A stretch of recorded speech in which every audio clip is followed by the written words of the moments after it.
And we're live with another episode of Real News Wednesday. It is the 27th of June, 2018.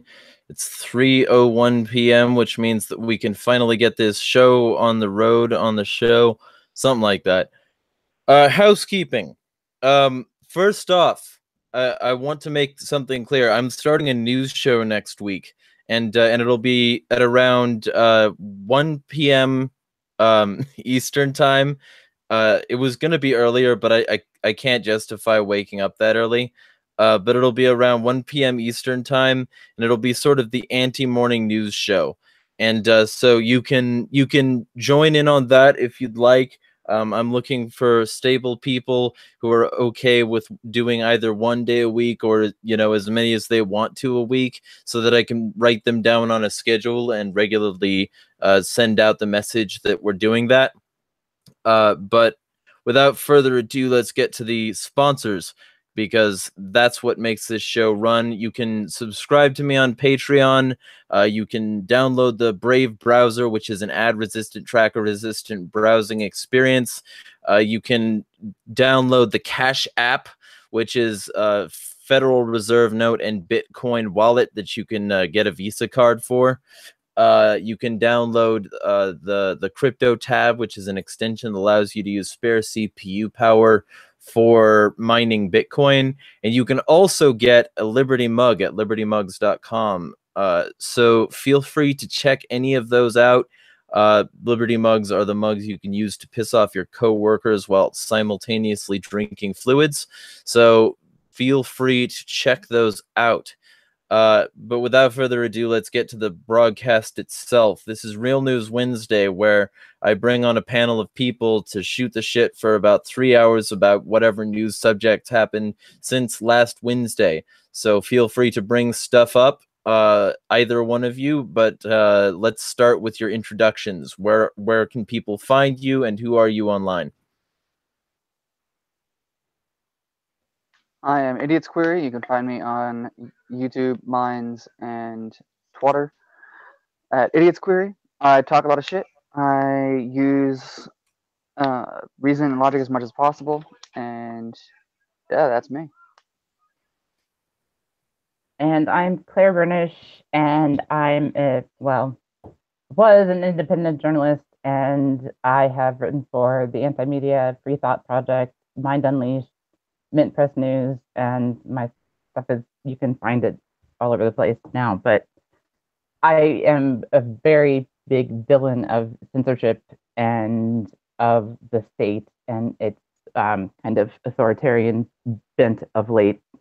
So that is kind of my area of interest. Very cool. All right, so Idiots Query, you already had an article to bring up, so let's shoot to you, and then Claire, while he's bringing this up and reading whatever he wants to read from it, feel free to find the article you were going to bring up. I'm still getting I just did my workout, my first workout for the day. I'm going to do my second after this. So I'm still trying to get back in the headspace of actually doing shit online. But either way, yeah, go for it. All right, word. Yeah, not a problem. Anyway, the article I was bringing up was that the Supreme Court may have, from CNN Politics, the Supreme Court may have just signaled the end of the union era in politics, which I think is honestly a good thing anyway. I'm anti-union for the most part, just because most of them mainly have the idea that they force you to pay into union fees even if you don't have, or if you're not a union member. And to me, that's kind of fucky. That's just stealing from you just so you have more power in the workforce when you're going to fuck people who aren't part of that union just so you can have what you need. And so what this says is that they ruled, where is it? The court decision, wait, hold up. The ruling said simply that, this is quoting from the article, the ruling said simply that public sector unions can no longer require non-union workers to pay fees that allow unions to collectively bargain. Practical effects of that decision are unions will lose considerable bargaining power and that union membership could well sink.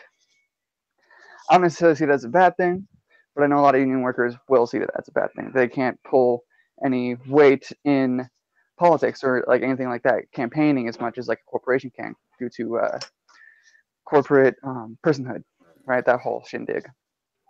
And so what I find pretty interesting about it is that unions are essentially socialist programs anyway, and they can work to an extent, but they're just like, to me, they seem just like rules that people have to follow in order to work somewhere, which is totally like, that's fine, but like it's extra rules in order to work somewhere, if that makes any sense. Well, you know, and I don't specifically mind the idea of unions either, because realistically, workers are exploited, and they should be able to decide certain rules for them being employed there as well.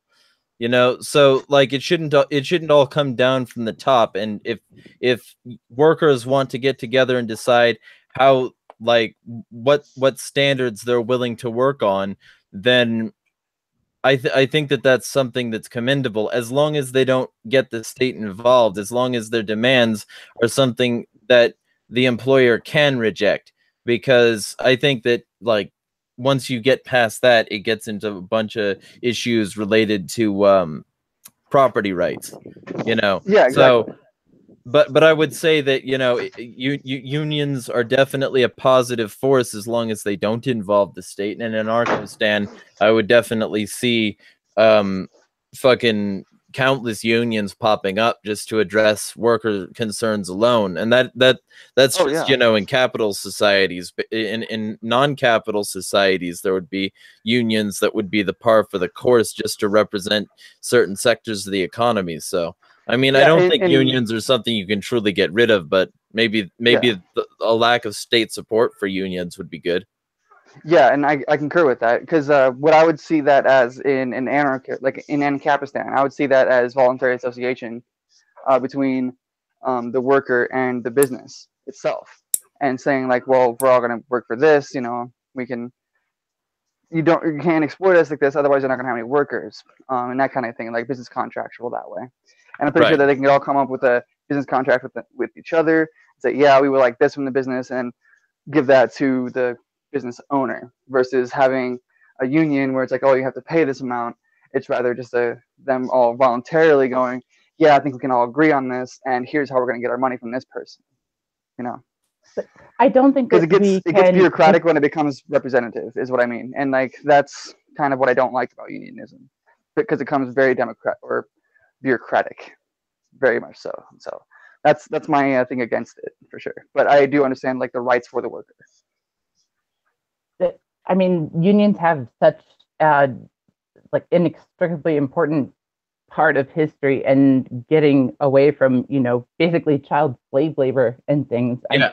Unions played a very crucial role to have just basic rights that we take very much for granted. I don't think that can be discounted, even as anarchists. I think it's very important to understand the role of unions in our workforce, but also to see that they are like functioning almost as a government apparatus now, with the assistance of the government, and are also corrupt, as you would expect any government, you know, kind of assisted agency to be. And just like a number of other institutions with this government, if we scaled back dramatically the amount of state involved in propping them up and securing their existence, they would be a different organization altogether, I would say. Yeah, definitely. Like, I don't discount the effects that unions have had, for sure. And like, there's a whole like child labor laws and everything like that goes into a whole other sense of discussion, right? Like what child consent to and all that good shit. And that's all fine and dandy. And like, I agree that they shouldn't be exploited either for, you know, child sweatshops and all that good noise. However, I would also like, I just think that because they because they had become bureaucratic, I think that's they had to, essentially, in order to fight or in order to get those rights for the workers, for sure. And that's the issue as well, is that in Ancapistan, it would be understood that rights aren't given, they just exist into private property, right? All the way down to the essential self, because you own yourself, right? And so when it comes down to that, it's kind of interesting because you're going to have a battle between the company and the individual level as well, the person running a business and the people working for it. And so you can have that battle in Ancapistan without necessarily a union, but we would see people come together and making those slight adjustments, like, hey, we want to work more comfortable here. The more comfortable we can get, the better we can produce for you. That kind of thing, right? It's business 101. We can do this for you, and you'll get this much money, but we would like at least to be comfortable working for you and also get this much money or whatever, how much it's worth, like what's going on here. And that would also go down to payroll and things like that for sure. But that's how it all boiled down to. Plus, like it wouldn't be Kapistan, sorry. Oh, yeah. It wouldn't be like a state mandated minimum wage either. Like anyone saying this is what you have to be paid. It would be the business saying, yeah, I'll pay you this much money for this particular position. This is your base right here. And then they can contract that, and you can argue based upon like your merit, what you have done, explain yourself, that kind of thing. Things you can do to this day too, still. And so, like, I'm not against unions, but I think that it would be different once the abolishment of the state comes in, because the unions only have power because of the state too. So. Well, no, they have plenty of power on their own. I mean, there's that old image where all the people are picketing and the politicians on the other end of a board, on the other end of a cliff, and if all the people just walked away, that politician would fall into the abyss. And it's sort of like that. If work conditions at a place are so onerous that nobody wants to work there, nobody will work there. And the only way to prevent that is to become a monopoly, which is very hard without a state. So I would say that it's not that they wouldn't have power without a state, it's that their power would transfer to a more local and decentralized level. Okay. And it wouldn't be as necessary. If you don't have the state involved, then the employers that these people are working for aren't necessarily willing to kind of walk all over their workers because they're disposable and expendable. When you don't have government welfare, they're of much less size. So unions maybe take on a different form and of much less necessity and, critical nature. Yeah, like I just think that the form would break down, and I don't know if they'd be classified as unions anymore. Like that'd be the basic idea of them. But I don't know if that would be the classification of what they would actually become. I don't know that they wouldn't be called unions, because the long term of certain words has certain connotations, and I think that after a certain point of workers trying to petition for their rights, I think that they would probably be called unions eventually anyway, even if the word changed. But either way, that's sort of a separate subject. Claire, you wanted to get into immigration and poolside parlor or something like that. Okay, I wanted to get into immigration and the topic of the zero tolerance, and I'm not talking about the separation of children any longer. I'm talking about basically zero tolerance policies where we're seeing ICE agents approach people who are getting onto buses and things and saying that they can't get aboard unless they're actually U.S. citizens and can prove it and things. These are the de facto tactics of the Gestapo. I mean, we are seeing this take place in front of us, and it's really frightening. And I know that there is a tendency to downplay the kind of the enormity of things that are difficult to handle or to see happening. But at the same time, I think that this actually requires a great deal of discussion, because for one thing, we have a decade or over a decade, maybe two, of the government telling everybody to, if you see something, say something. You have a militarized police force that has been conditioned to be able to shoot with impunity whenever a leaf rustles, and then you have the CBP and ICE and also CPS and all of its iterations, which are kind of more or less the same agencies, which are now emboldened and essentially acting as rogue agencies. This is like the perfect maelstrom of like nothing good can happen here. And then you have these frightened white people. I am not even sure what they're frightened of. Barbecue Becky and I can't remember, Gatekeeper Gary and all of these people using the police essentially as a weapon of protection. I don't know what they're actually thinking, but there's no possible way in this year, in this age, with the plastering of headlines and constant news everywhere, that these people do not understand the ramifications of what it means to call the police for a trivial matter against a person of color. They don't get it. So, I mean, that's kind of that's the basic concept of the things that I want to discuss, because I think people tend to focus on very small details of all of these things without looking at the big picture and what it really means for all of us. Right, and of course, you know, I don't mean to be like dismissive of like the idea of Black Lives Matter or whatever, but even though I just used the word whatever, see it. This is me post workout. I'm sort of meatheady, but I would say that that it's less an issue of color and more an issue of class. And I would say that, like, you know, if you listen to, for instance, the song "No Lives Matter" by Body Count, you can hear them say that it's not really an issue of race. It's an issue of class, and it's an issue of, like, when it comes to the poor, no lives matter. And I think that's what matters. Sorry, go ahead. No, go ahead, because I said basically what I was going to say. I was just going to elaborate until there was a response. So go ahead. I agree. I mean, that's absolutely correct. I agree with that, and I agree with that ordinarily in the circumstances when we're discussing the kind of epidemic of police shootings and things like that.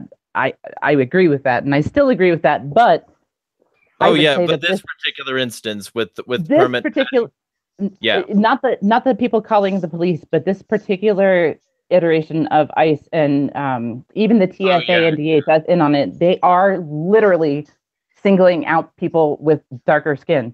I saw a post about a woman's father who was in the airport, and they were coming in from Mexico, and they had two different lines, and it was like the Caucasian line and the everybody else line, and they were being treated differently. And I have no way to verify this post, of course, but no, I see a trained to be racist, basically law enforcement body, including all of the alphabet agencies that can enforce the law.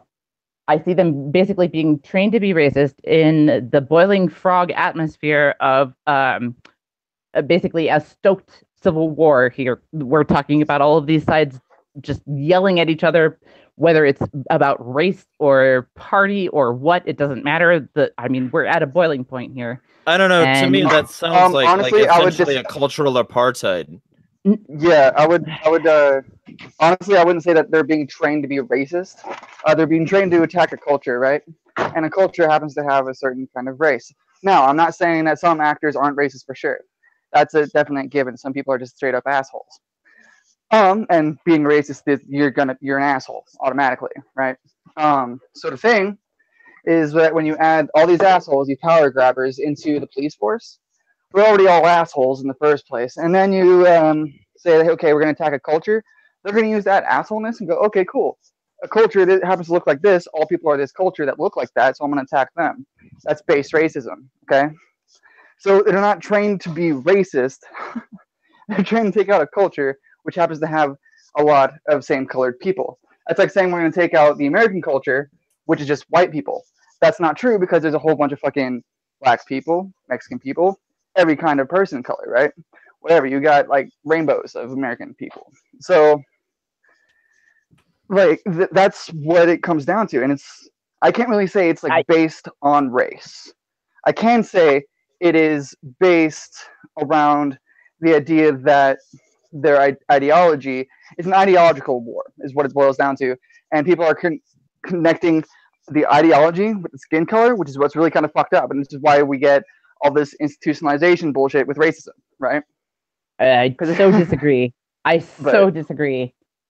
And I will start off by saying 10 years ago, a massive study proved that of the infiltration of white supremacists and white nationalists into law enforcement bodies, and not just police and local departments, but all over the nation and up to the upper echelons. And until now, that might have been perhaps a minor arguable point. And, oh, yeah, they are racist, so that's why they're shooting a lot of people of color, for no reason. We could get away with that excuse for a while. Now we are taking all of those things and we are putting it in an atmosphere where you have people who are quite obviously racist. I'm sorry, but I'm not left leaning even. Like, it's kind of ridiculous to characterize me as that. But if you look at these people and say they aren't racist, you're absurd. And you're taking that combined with ICE, who is actively and literally going and performing raids on workplaces at, in the Deep South or wherever, New Hampshire, it doesn't even matter. They are targeting all of the people who are not white. And it turns out that after they arrest en masse all of these people and detain them, they find that some of them happen to be American citizens. And I'm sorry, but you can't say that those workers who were citizens at the time didn't say, hey, you know what? I belong here. I was born here. That's my point. There was a very long time when we could say that this racism was something that could be kind of, well, it is that, but it isn't. Right now, we're looking at it in the face, and it cannot be denied. And to downplay it as something is really dangerous at this point, because from here, when you have these dedicated groups of people that these police and law enforcement agencies are targeting, ICE and all of them, when you have that happening, the next thing that happens is that it expands outward and outward and outward. There are a number of stories already and talking about raids on homes of people who happen to be, of like Central or South American descent, who they just might have suspected were illegal or whatever. I mean, there are a number of cases where things have gone wrong, or they've got the wrong people, or I'm not one of those people who's out to be an alarmist, but I think that this is the turning point. And if we're not vigilant and looking at it that way, we're going to all be in trouble. No, like, I get your point. I get what you're coming at. But me, I honestly don't give a fuck about race at all. Zero fucks giving.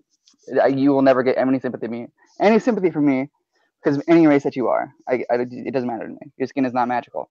And so that's my standpoint on it. Pretty much, that's where I come from. That's my logical basis of it. That your skin color does not matter to me, and I don't give a fuck what color you are. To me, your culture is what is the real effector, right? And of course, not everyone sees it that way. They come at a racial point, like your skin color is everything that it means to be human, because people are still focused on that stupid shit. My personal opinion, of course, and so that's why I come from that angle of I don't think it's based on race, because that's my personal viewpoint. That's my personal bias. My apologies if I upset you. But that's how I see it. Now, I totally can see it from that point of view as well. It's like, oh, we're attacking this race because they look like this. We're going to go after them because they look like that. That is the issue, too. That is racism, for sure. Like, I'm not discounting racism existing at all either. I just think it's all stupid, personally, to boil it down to skin color, which is what it all. I don't disagree that's why it's also stupid. Yeah. But like that's where I'm from. It might be stupid, but it's still a reality. And to say that's ridiculous, and I don't agree with it, it doesn't make it any less the fact and what is happening. I guess that's where I'm kind of. Yeah, and that's not what I'm debating either. I'm just saying that because it is seen as like, oh, they're attacking a specific race, we need because then it comes up with the genocide, right? And genocide's no fun. Everyone knows that shit. It's stupid as fuck. Like, there's no reason to do that at all. And so when you have that coming, you're like, okay, what the fuck? You're going after this certain group because of this ideology, right? Like with the genocide of the Jewish folk. They believed in this and they had this and their ethnicity was a certain kind, right? So you're going to go attack that. And it's stupid because it's like, this is what caused it all. And so that's why my basic argument comes from. It's also attacking our ideology. And because a lot of people look like certain things with an attached ideology, like cliques in high school, right? It's stupid. The goths looks all black and shit. And you had the jocks wearing their fucking, straps on their face, whatever the fuck they did, and all that crazy shit. Excuse me, burping, drinking some fucking root beer over here. But you have all of that. And so when I look at things like that, I'm like, okay, yeah, you're going to have people that look like this for sure. In any kind of group or culture that you're in or ideology or whatever you believe in, you're going to look like that. You can either choose to do it or you're just going to be born into it kind of thing. Like, you're going to have that part of skin because you grew up in that area, and that's where I'm coming from. And so, like, if I can teach people to think like that versus because of the skin, maybe we can actually start changing ideologies and changing the world instead of always basing it down upon skin color. So that's my thing anyway. And I don't mean that to demean any actual racism either, because that is going to always exist because people are stupid as fuck. But that's just where I'm coming from. I hope that helps clear up my argument a little bit and why I said what I said. I think that I get where you're coming from, and I've been in that place before, but I have had to kind of abandon a little bit of it because to me, I feel that was idealistic in wanting things to be. It's like wanting things to be a way that they just aren't naturally going to be, and the way that our law enforcement, that ICE, that CBP, the way that everything is going right now, kind of speaks to that point that we can't just want into existence and you know, we can't just make things not this way. And I mean, I don't know like where you grew up or anything like that, but I've got to say that like I mean, I understand what you're saying. And I grew up in a dirt poor, dude, like ghetto, as shot at many times. That was my life. I grew up with the slums. And so like for me, the whole thing is like it's all based on race and privilege, complete bullshit. Now we do have racists out there, and they're going to try to say this and that, but it also boils down to people saying that race makes you a different animal. Like because you have different colored skin, you're a different animal than a human. That's not fucking true. Now, because people think that because you look different as a human, you're still the same fucking animal. Like a fucking pug is still the same animal, a dog, as a goddamn Rottweiler, right? We call them dogs, they're dogs. And so that's the kind of thing I aim at. You know, we're all the same stupid fucking animal. That's pretty much where I base it off of. I've gotten shot at by anyone. I'll fight anyone. Like, to me, that kind of thing doesn't matter. And it's not really idealistic. It's more logical and going, hey, stupid. Why do you got to focus on that? Here's the thing, though. But that's just law me. enforcement doesn't give a shit about your idealism.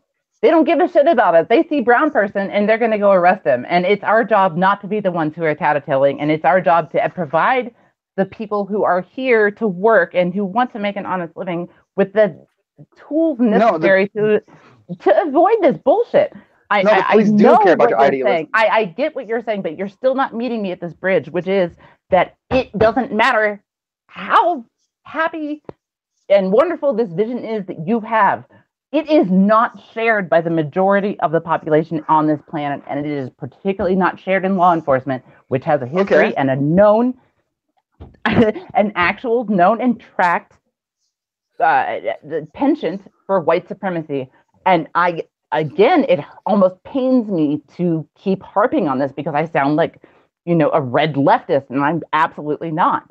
But I think that not meeting these people on this level and understanding this kind of minimalist brain space from which they're operating is going to be a very huge error, and it's going to work against us because it is not like first they came for. It is not going to be limited to people from Muslim countries and people from Mexico and people from Central and South America. It is not going to be limited to people attempting to get into the country to work and make a living. It's not. I know. Do you want to know why? Because a lot of it is because of racism and xenophobia, and these things and are ideology, very fucking real. All that goes down to ideology, right? Xenophobia. You don't like the certain ideology. They did this, this, and this, right? That's pretty fucking scary shit. I can understand that. Some of it's pretty cool. Not all Muslims, right? I get it. There's people of all walks of life are always assholes. But it all boils down to your personal ideology, right? The individual basis. And that's what I'm getting at. The personal ideology of someone looking at someone else and going, oh, hey, I know you're this color, so you must have this ideology. They're comparing things at once. They're making a conflation between skin and ideology, which is fucking stupid. And that's always going to happen. Even if that's the case, that is still racism. That's racial discrimination. Exactly. Yeah, I know. It's bullshit. I concur with you. That is exactly what it is. It's racism because they're conflating skin color with an ideology, which shouldn't be done, honestly. Or like culture even, because it's not necessarily true, especially in this day and age. We are so far beyond tribalism that we're going to try to go back to it. Neither should people be separating children from their parents and things. I mean, a lot of things that shouldn't be happening are happening. And I love that you operate from the same place that I do, which is it's kind of a non-judgmental place of, you know, please let's all just get along. I am 100% there with you, but I have to say that most of the world does not operate on that level, and we are living in a time where what you're proposing is more of like a long-term palliative, and what I'm saying is that we are in an acute crisis that is not going away, and we have to make some very serious decisions, and they have to be based on the reality. Well, and let's be clear process. And let's be clear that this acute crisis has been going on for like an acute term in terms of history, but not in terms of like actual lifetimes, if that makes sense. Because like Rage Against the Machine came out with this song that that had a verse, the some of those who work forces are the same who burn crosses, and the point has long been made that policemen and people who work in government law enforcement have racist biases specifically against non-white people for a very long time. So I mean, I would say that the crisis is getting worse, but I wouldn't say that in terms of a single lifetime it's acute. It's a problem that people haven't addressed because they're lazy and because ultimately they're very well invested in a white supremacist structure. Well, my whole thing too is against it is we shouldn't use race as the tactic to go against this either. Honestly, we shouldn't use race to do it because that'll only leave us in a circle. That's all we've been doing is using race to fight racism, and racism to fight racism is never going to work. So if you base something upon racism, you're inherently racist.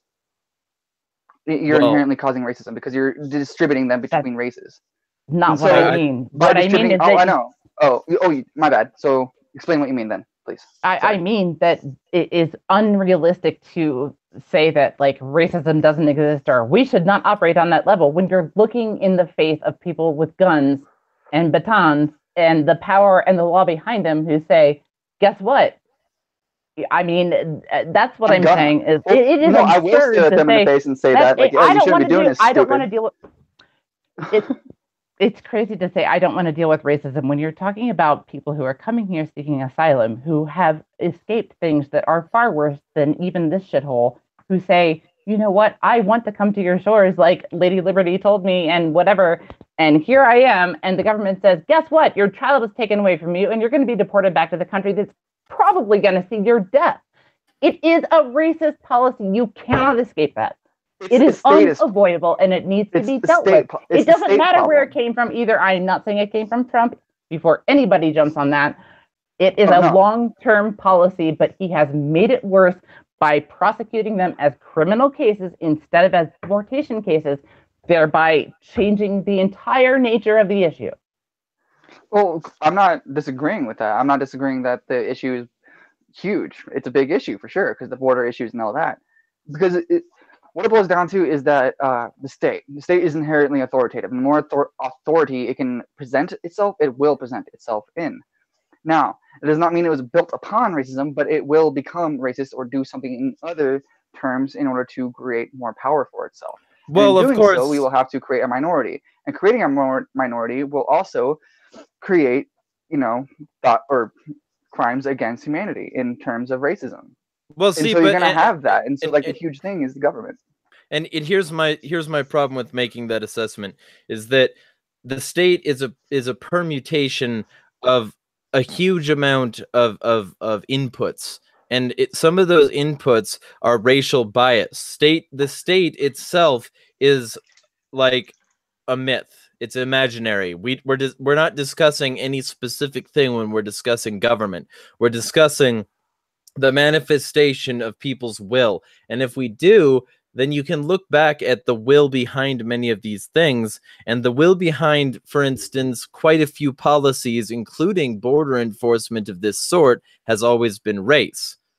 So I don't know how you can say that it's not based on, the state is not based on racism, because the state is an amorphous concept that's the manifestation of inputs that were absolutely racist. So I would say that the construction of the state was designed to perpetuate a class divide between certain moneyed classes versus certain a-moneyed classes, and as a result, those moneyed classes had a very severe stock in making sure that certain races were always the chattel. And when they had to unequalize that, they had to do it by equalizing the amount of, and stock of chattel across all channels. And as a result, you ended up with like Lincoln so-called ending slavery, but then sneaking in that felons could still be forced to do work. And then what do you know? There's a bunch of laws that make a bunch of really poor people, primarily black, because they'd never been able to own property until very recently, that made them criminals because they were loitering outside of places. They were being ne'er-do-wells. They were seeming shiftless. They were looking at somebody wrong, and all these things were like ways to make certain classes of people that were primarily of a certain skin tone still forced to do work because people resented the equalization, even though it basically just meant that there were more people potentially that they could hire on a more even level. And they didn't want even level. They didn't want even ground because they wanted the same thing that they'd always been justifying. They thought that blacks were ungrateful. They used those sorts of words a lot. And so, you know, the fact that the state is the way it is, you know, and I, you know, I like where you're coming from, Idiot Square, but the fact that the state is the way it is, and the reason that the state exists the way it has existed for a while, is because people were trying to justify their own racism, which means that the state is a product, at least partially, of racism. Okay, gotcha. Yeah, bigger, so it's like, it's bigger than that, identity. though, it's built on the backs of the people who were slaves. I mean, the people who founded this country literally owned other humans and forced them into work. We cannot like evade that point here. I mean, and killed people because they were tribal. Or slave patrols. I mean, we can't evade any of this. This is all very, very pertinent to this. Oh yes, well, yeah, and they also killed people and stole their land for being tribal. They also exactly. They also, like, the internment camps for Japanese people that everybody wants to sweep under the rug because wasn't FDR such a saint because he ended the Depression. You know, there's a huge racist history in America and very little not racist history. Yeah, true. I just personally don't give a fuck about anyone's race. And I think that's where like my filter comes from, where my bias comes from, where my argument stands. Because like I know what racism is, and I've seen it happen. I've like witnessed it. I see it almost daily on news channels and everything like that. Someone's complaining about something happening that's racist for sure. But me, I always see things when people say that, oh, that's racist, focusing on skin. I just think it's all super stupid, really, really stupid. And so that's where my bias comes from. And I hope that doesn't make me out to seem like I'm not racist at all. But yeah, like, cause I can totally see my arguments coming off as like, oh, that motherfucker's racist as shit. What the fuck? But it's not what my goal is here. My goal is to see that, like, and I understand too that the state created borders and everything like that to suit its own will upon others. And so if we're talking about trying to suit its own will or providing its own will, enforcing its own will of others to do so, then we will also have to recognize that there will always be racists, even in Capital. Well, there's always going to be racists. For sure. I think that sort of thing will decrease in an anarchic society because they'll no longer have as readily available a power structure as they do now to back up their racism. And not to mention that, but they'll die out very quickly because people will suddenly be able to see them in plain clothing because they won't be forced to interact with them on a level that isn't biased. Like the bake the cake situation was atrocious for social justice because it means that the bigots have to hide and people might be tacitly supporting them by going to a business that can't just be honest with people. Yeah, like why give your money to somebody who doesn't like you? Honestly, like why would you want to pay for something like that? And like that's part of my thing too. It's like people be stupid, man. And like people use race for like everyday situations, and to me that's really fucking but they dumb. Also have a lot of power. Yeah, but they also have a lot of power, really and that's why everything gets so fucked all the time. Well, yeah, but you can't just boil it down to stupidity if you're actually trying to change things. You have to boil it down to why people are the way they are. I get it, and I still think it's stupid, but I get it, and that's why I try to combat it with, hey, why are we focusing on it in this way? And like, I guess I want to boil it down to why the fuck is my ultimate question, and I can't answer that, and no one has been able to answer it. Besides, like, oh, I just fucking hate his skin. Like, well, that's dumb. That's a really stupid answer. Give me a better one. And so the best one I can come up with is their ideology, and so I'm looking for it. I'm looking for why. Have you actually sat down and spoken with a person of color and had them explain like some of the shit that they've gone through? Because I see I still see what you're saying, but you're being so dismissive of an entire body of experience of people You're saying, Uh-huh. let's just get over it and go on with things. And No, that's you're not what I'm saying at talking all. about century of scars. You might No, not no, no, realize no. it. You might not No, that's realize not. that's essentially what you're saying by saying, look, I don't No. deal with that. It's not racist. I think that's silly and that's kind of stupid and we should move on. I don't No, disagree necessarily. And I'm sure there's a lot of people out there that don't either, but that doesn't recognize the history of all of this body of atrocity that has been built No. up by this government, both here in this country and around the world. And I hesitate to say, like, no, I know that your heart is in the right place. I'm not trying to like berate you or anything. So please don't get me wrong. I'm just saying, I think that the dismissiveness, which I don't think you realize is what you're saying, will not be taken well by a number of people who say that, wait a second, you know, I have been through this and this and this and this and this and this because of the color of my damn skin. Yeah, and that's not their fault. And I'm not dismissing that at all. Not. Like, not even close to dismissing it. And so that kind of does irritate me a little bit. Apologies.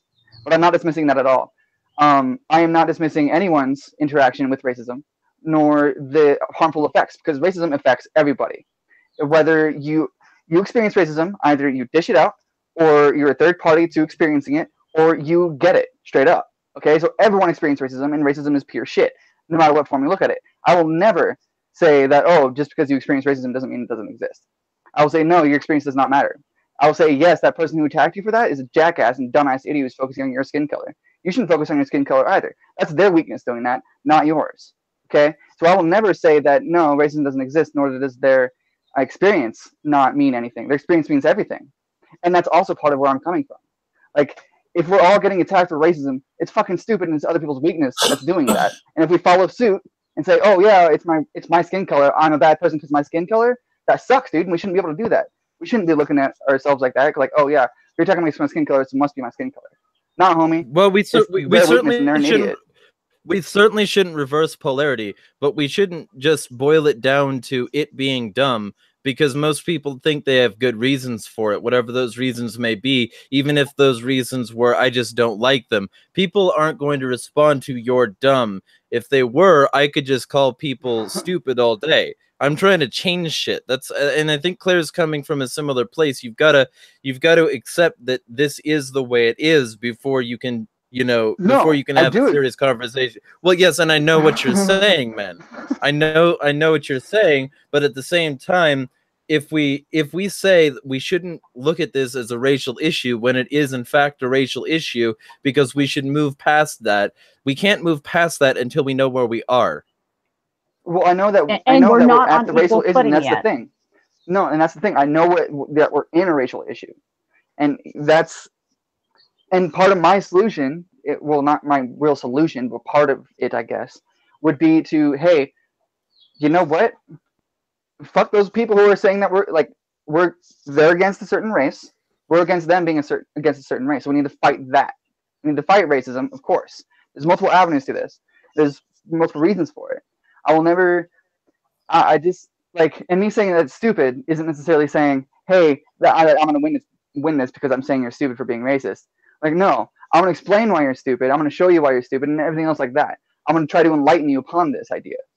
But it seems. You can't without acknowledging the history and understanding the visceral experience that those people have gone through. And by saying, let's get past that and just move on, that dismisses the pain of what people have experienced because of this racist government. I'm not trying, again, I understand where you're coming from. It's not that. It's just that's not what I'm saying. Where people are coming from. You're going to miss a lot of people you could have as an audience that you could rope in to an activist movement if you go ahead and dismiss all of that history in the embodiment of saying that's silly. I'm just being very misunderstood, I think, because I'm not dismissing at all, not even close. Well, that's fair. I just think I'm being very misunderstood. Yeah. I might be able to write it out better for you if that's the case, if I need to write it or type it or something, but I think I'm being very misunderstood because I'm not dismissing anything for jack shit. I know that for a fact. I think that it plays a crucial role, a very crucial role. see, but you can't. This is the thing, and this is the place I think that she's coming from when she's saying you're being dismissive.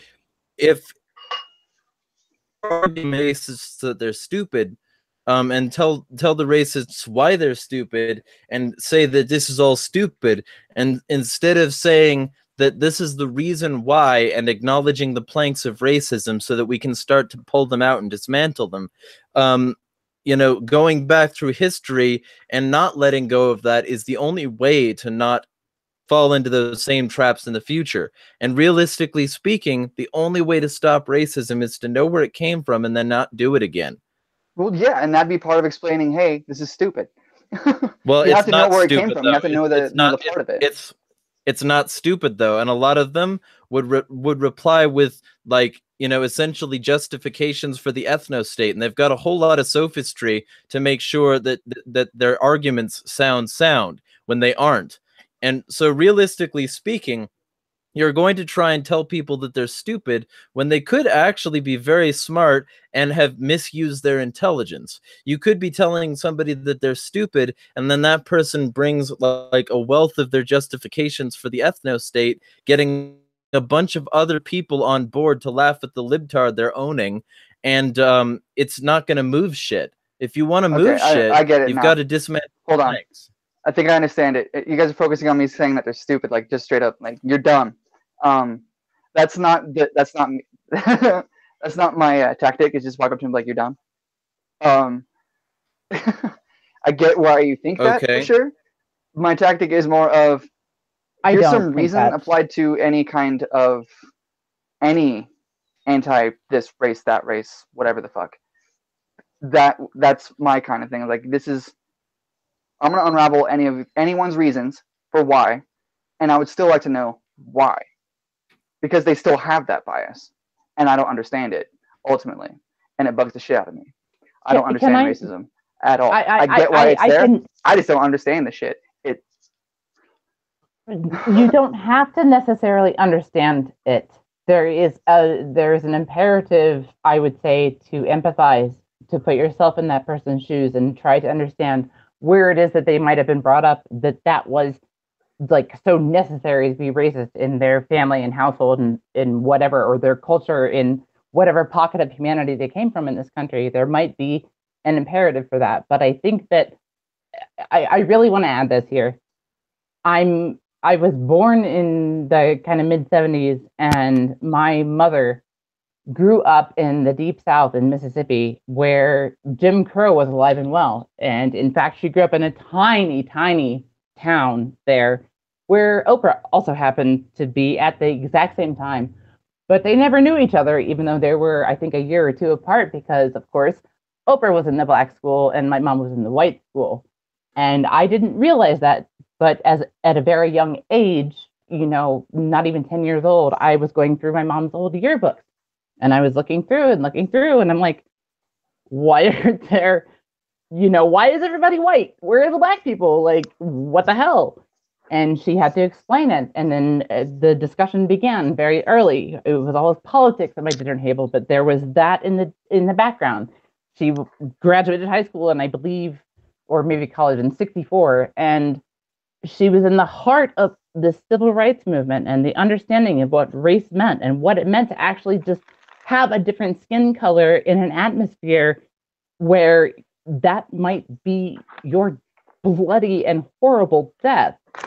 And to say, you know, well, that's stupid and stuff is like, well, yeah, it fucking is stupid, but it's also the history of this country, and it's so imbued that it's alive and well where I live in particular, and where I know several other people live. And I think that it's unfair.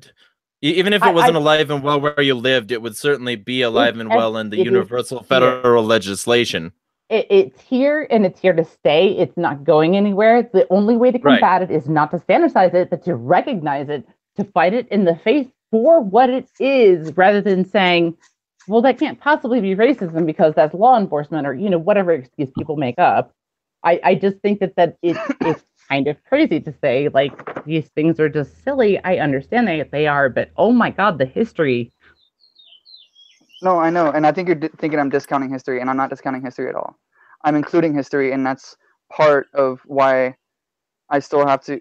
because even you just said it, you have to like empathize and everything like that. Well, you can't really truly empathize with someone if you don't understand them. That is absolutely And so, true. like, I'm trying to understand.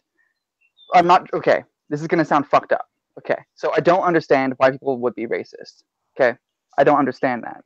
I do. Now, I could get into that with you after you're done speaking. okay, I just don't understand why people would be like, I just don't like your skin color, just purely and only because of skin color. That doesn't make any goddamn sense to me. Well, it's Okay, not. and so, like, It's okay. So it's not though. It's for multiple reasons, not the least of which is the fact that their friends, family, religious structures, etc., have always passed down the information to them that their genes are the superior ones.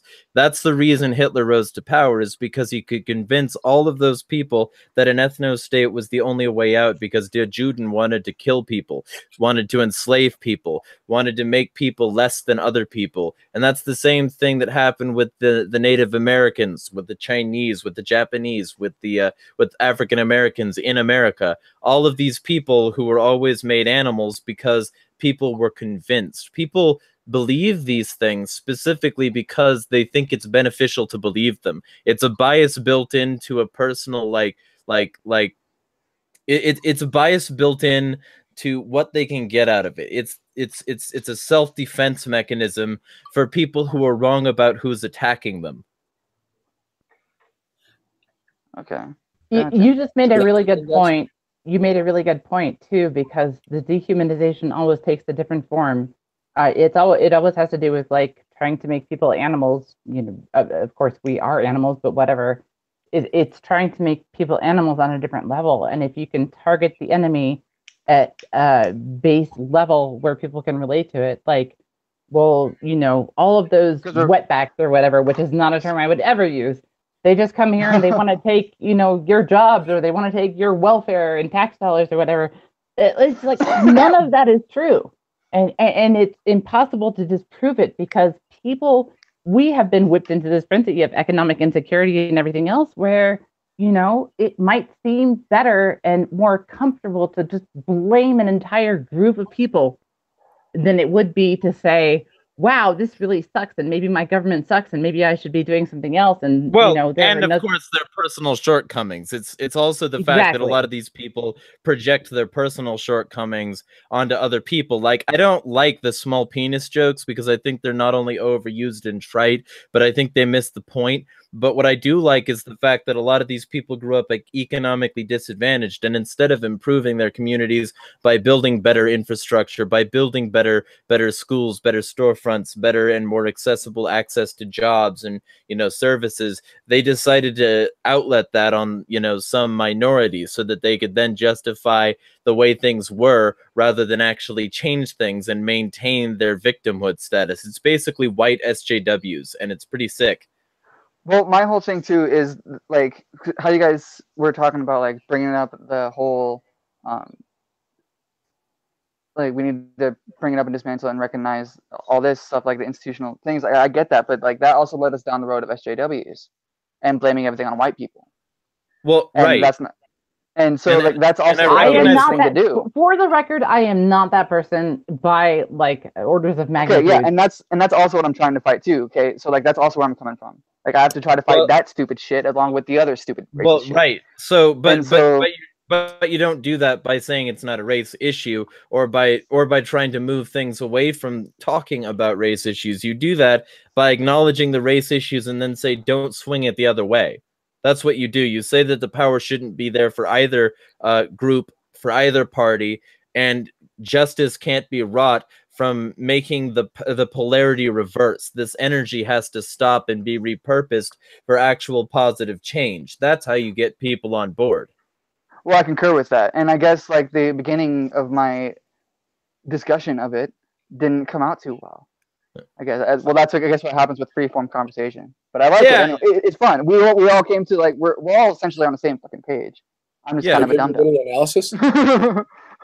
We are on the same page, and without sounding like condescending or anything, I what you're saying is kind of I mean, I'm gonna be completely honest here. It's like a younger me, a younger, more idealistic, far less cynical me, for better or worse. I see that person, I've encountered enough people who are very fucking angry with me for that position that you have, and who explained why they were angry with me, and the whole body of history and their own personal experiences and etc. And that's why I am where I am, because like I said, I mean, where you're coming from makes a lot of sense, but there's a lot that you're not really incorporating yet, and I'm only bringing it up so that you can have these seeds to consider later. No, I asked you if you want to listen to it. If you don't, then the answer is no. Oh, sorry. Jeez. You're supposed to have this on mute. Well, actually, that's a good place for you to jump in, though. Who are you? Where can you be found? And what's your input on these issues so far? Sorry about that there, Jeremiah. I appreciate you having me on your show today. My name's Michael DeCarlo. I live in Sierra Vista, Arizona. I write a blog. It's called thecarlosdanger.com. I'm on Facebook and Twitter under that. And I think I'm the senior member here of the panel as far as age or seasoned. I'd like to give you a different way of looking at the issue that you're. Okay. I got to go tell him on Discord I didn't kick him. One moment. Not a problem. Google dropped you. And I'm ancient enough to challenge this age thing here. Yeah. I think he assumes you're young. I think he assumes you're like college age or something. Yeah, a lot of people do. Which is unfortunate. And they assume, like, usually they assume I'm older. Like how old do you think I am, Claire? While we're waiting for him to get back on. I would say early to mid 30s. And what you got, Idiot Square? Dude, I think you're my age, 27. I'm 26. Oh shit! Yeah, well, okay, well, holy shit. Months, so whatever. Yeah, I've been thinking about this stuff in real concentrated doses for a while, so I sound much older than I am, but I'm definitely not very, very, very old in this fight here. But yeah, actually, before we get into your stance here, because Google dropped you for some reason, I did not do that. They do that to my panel for some reason. Before we get into that, what's your age? Because Claire wanted to challenge you on that. I'm 48.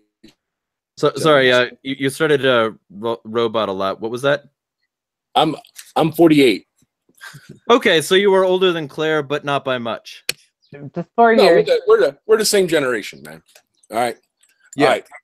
So here's my theory. Everybody here is an American. Is that correct? Yeah. All right. So what's I don't want to know your social security number, but you have one, correct? Yeah. Unfortunately. Correct, right? I mean, so what's the difference between you having to carry that card to say you can work and Hitler tattooing a number on somebody's arm? Well, there's no difference. No, I agree. Okay. I call the social security number a barcode for a product, and we're all the product on a shelf. Amen. Absolutely. I got you. But at that point, since we're at that point, we all see that we're nothing more than a number in the eyes of government. Yeah. Literally. And then you got a subcontract again with the state in order to operate a vehicle on the King's Highway. So there again, you're numbered and you're entering into another contract. But the thing is that since we're all numbers and we understand that, you can't see somebody else's number because it's not tattooed on their arm. So it can't be even or odd day or yay, I'm a 7. The first thing you identify with somebody is the color of their skin, and you immediately divide. But the problem is that you've already been divided and you don't even know it. Oh, yeah. Well, I think that racism is an outlet trying to be a one-up on somebody else when everybody's already lost to begin with before they've even started to play. I don't think default to racism is a thing, though, because I didn't default to. Well, I also grew up in the ghetto. I just grew around kids. That's all I knew, man. Like, I knew that they looked different than me, but I didn't really care about it. Like, I never focused on it myself. Neither did they, though, either. I was just their other friend. Until we started getting to, like, middle school and shit, then they called me their white boy. It was fun. But, yeah. Like, no, so I don't. Yeah, we made service, too, man. I mean, but American blood is American blood once you make that commitment. So and of course, I don't identify as American anymore. I identify as anarchist, so there's that too. But separate subject. Go ahead, DeCarlos.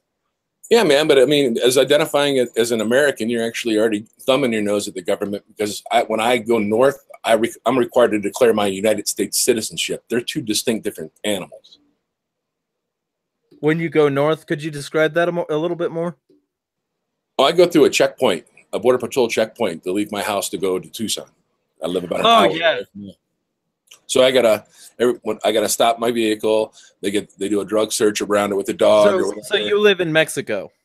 I don't live in Mexico. Well, I live in the United States, right? You live okay. So you live within the border zone.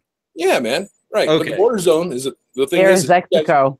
You guys don't understand that this border zone is going to expand to about 100 miles. It's not. Oh, I do understand that. I've been looking into border checkpoints for a really long time, and they're pretty terrible. Yeah. Right. Yeah. There's one in Texas. Is actually at the 102-mile marker, which is about 100 nautical miles or air miles from the border. Yeah. Yeah, the absolute limit, or supposedly by law. But what I've been saying lately is that I believe free travel is threatened, and we need to be vigilant because I think that 100 air mile boundary is going to be tested and broken quite a bit. We've never had free travel though.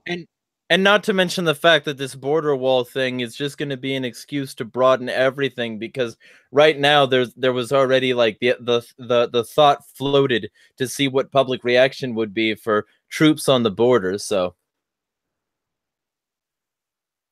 troops on the border isn't new, man. They've done that before over and over. It's usually it's the National Guard. I think Obama did it like 3-4 times. Yeah. But the thing is all those guys do is they go down and they do administrative work. It's not like they're sitting there and with guns and stuff. No, they sometimes do. They sometimes do have armed guards, especially since they've got bigger guns in the trunk. No, I understand that, man. But I'm saying that the effort doesn't have a visual impact. It's a force multiplier impact. If that makes sense. Okay. Yeah. Okay. I can see what you're saying. Because it's not designed to look like Gestapo. It's designed to be a disguised Gestapo. Ta-da! Now you're tracking. Right. As long as, I mean, you got a lot of folks that are in the Border Patrol Monday through Friday, and then on Saturday and Sunday that are in the Army Reserve. But they're studying the same thing. Gotta love the fact that they still claim there's no standing army. Oh, brother, there's no. Yeah, I'm a retired sailor. The Navy was used to enforce trade. You know what I mean? Yeah. Well, and used to make sure that the boundaries were not only enforced but redrawn whenever the elites wanted them to. So yeah, but go ahead. No, you're right, man. The thing is when I'm talking about trade is everybody has a value. You know what I mean? Whether it be material or whether it be people, it's still trade, and it's at a level that's actually turns your stomach once you see it. Right. Well, and it's once you look at the scale, once you start to think of the world as a tax farm, one giant tax farm, it starts to look like a giant fucking Costco where the elites can just go pick and choose a bunch of people to buy in bulk all at once. It's really sick. Right, it is. But anyway, Claire wanted to bring up a couple of things specific, so let's go over those, Claire. Okay, so this might be a little bit fringe, but as a writer and as an advocate of the ideals and principles in the First Amendment, I have to say that the whitewashing and stripping of a word from Laura Ingalls Wilder is very disturbing. We're again looking at the sanitization of history, and history might not be that pleasant, and it might not be presented in a way that's palatable for everybody. But when we're talking in the vein of racism, so much like we were before, and where it is kind of an impenetrable, palpable substance of history, it would be to our detriment to start sanitizing, the words and the language and the disposition and narrative of that history. And Little House on the Prairie and all of these other things that they have, the mass-produced Civil War monuments Yes, they absolutely should be removed. But to think that removing these statues or censoring works of history is going to somehow erase the racism or make everybody feel better is probably the biggest act of naive futility I've ever seen.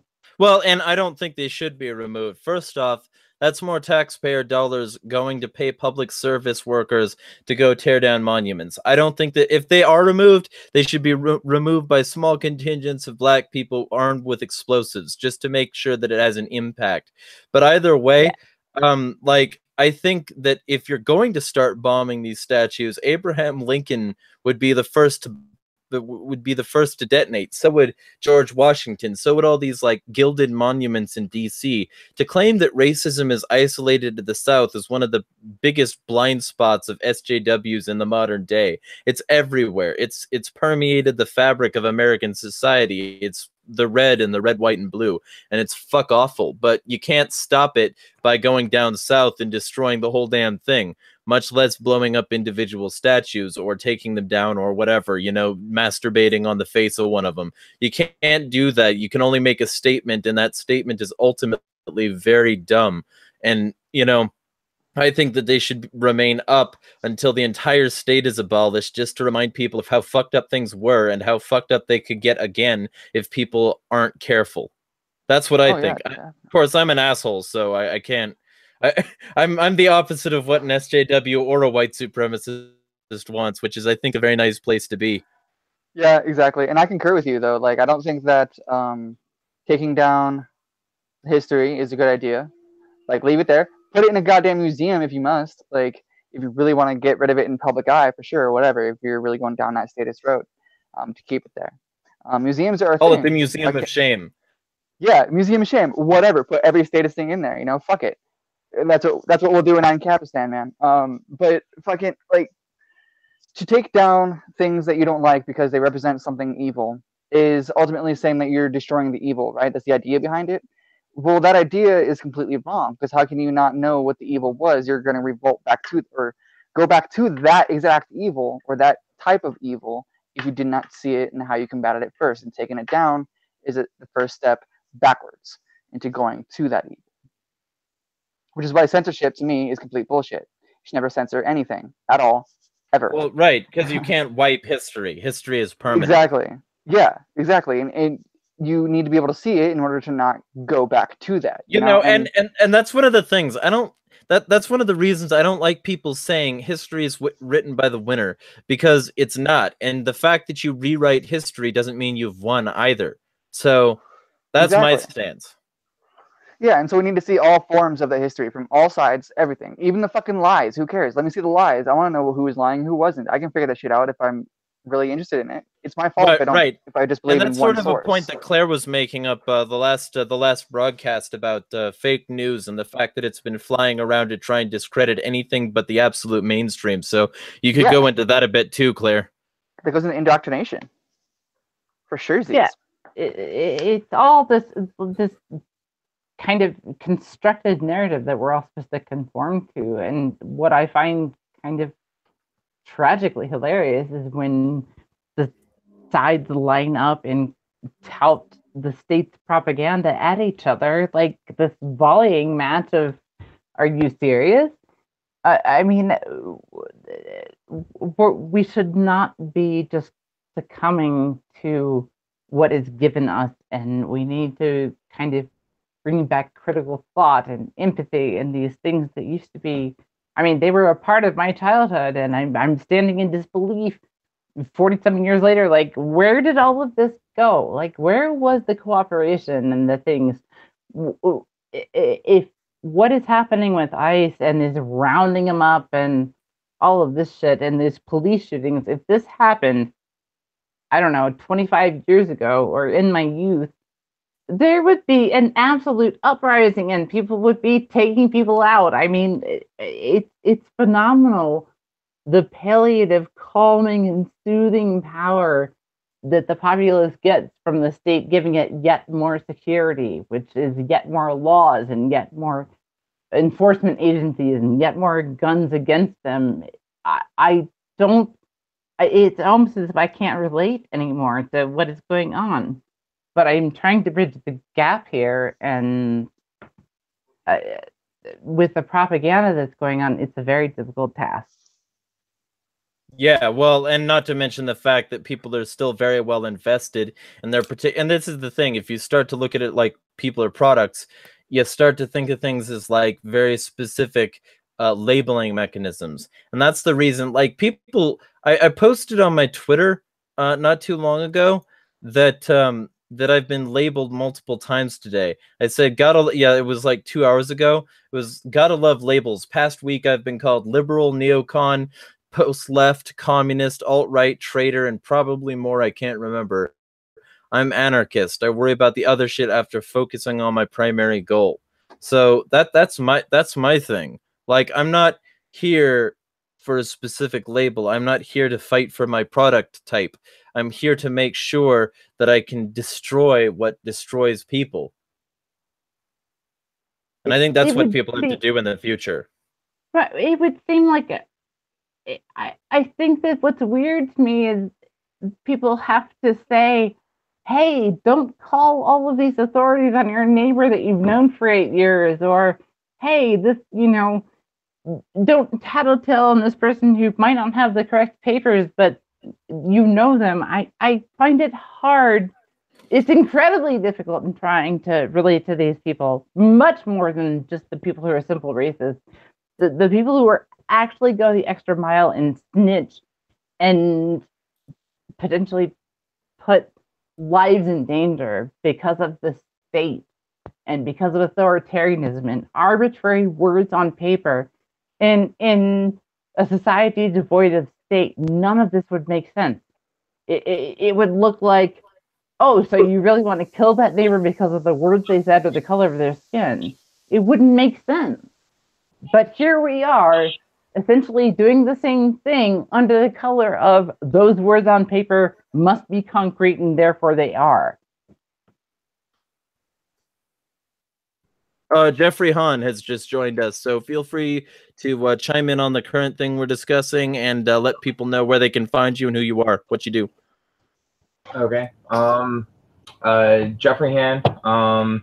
I actually not sure where we jumped in on the conversation, so I'll have to catch up as everyone continues talking. But I can be found on Twitter and everything. I'm just into politics. I run a site called JREV Media, and we do social media and content creation for the cannabis industry here in Washington State. And then I own a Journalistic Revolution, where we do a lot of political articles and other things like that. So. And just in case I need to say this, I'm not sure I do, but just in case I need to say this, full disclosure, he operates the site that runs that has run my radio show, Moment of Rage, for the longest time. So if y'all want to go check out journalisticrevolution.com, feel free. Also, DeCarlos, did Google drop you specifically again? You know what, man? I was moving around the house, and I have you ever seen those bug nets they have on TV that snap back and forth? Yeah. They got magnets in them, right? And I think when I brushed my laptop by him when I was walking, it changed the indicator and probably made it turn the computer off and act like the lid shit or something like that. Gotcha. Okay. All right. Now, the first time, though, I don't know what the hell happened there. Well, Google's been fucking with my streams lately, so maybe it's like targeted, but I don't know. I'm not going to start calling myself a targeted individual because I think jumping to that conclusion would be rather dumb. I certainly wouldn't be surprised, though. And if that's the case, hey, fuck you, Google. Anyway, let's jump back into it. So you were saying before Jeffrey came on, you were saying something, Claire? Probably. Okay. No, I think that we're setting out generally my thing at this point, since we've kind of destroyed any sense of the immigration and racism issue. My point at this point is that we have also begun censoring one another in many ways on social media and elsewhere, and that is another iteration of this very authoritarian apparatus that is coming down upon us. And it's necessary to understand the full ramifications of, say, reporting somebody or this, that, or the other thing. I think that we jump to conclusions and everybody seems to act on emotion, but this is very much coming to a head. Well, and ideally it's coming to a head, because then we can maybe start talking from the wreckage. I mean, I would like to think that we can get somewhere before this all blows up, but I sort of doubt we can at this point. I'm way too cynical to think that we can win just by ideas alone. That's why I'm trying to start this up. It's sort of a last desperate attempt to try and make discourse better. And so I'm trying to get people who don't 100% agree with each other on board with a single discussion around, you know, one or more topics. And you know, that's the reason, because Jeffrey votes, I don't. DeCarlos Danger, I met him on a MAGA podcast, Idiot, or stream anyway, Idiot's Query, and I don't see totally eye to eye on approach. And Carla and I come from vastly different backgrounds, so we're sort of, it's interesting to exchange those backgrounds. And like, I like to have people on of different sorts of tacks, and with that I hope to sort of forward the discourse. I hope to make it better, but I don't see this channel changing a whole lot, I gotta tell you, especially since, you know, I don't have a whole hell of a lot of subscribers. I would love to be proven wrong, but, you know, I think this is going to come to a head and then detonate, and then we'll have to just clean up after the wreckage. Would you be able to provide an example of that? Of what? What you were just talking about? What do you? Well, okay. What do you mean? What I was just talking about? No, well, how we have to clean up the wreckage. I was. Oh, well. Excellent assessment. Excellent assessment. I'm just encouraging you to continue with your story.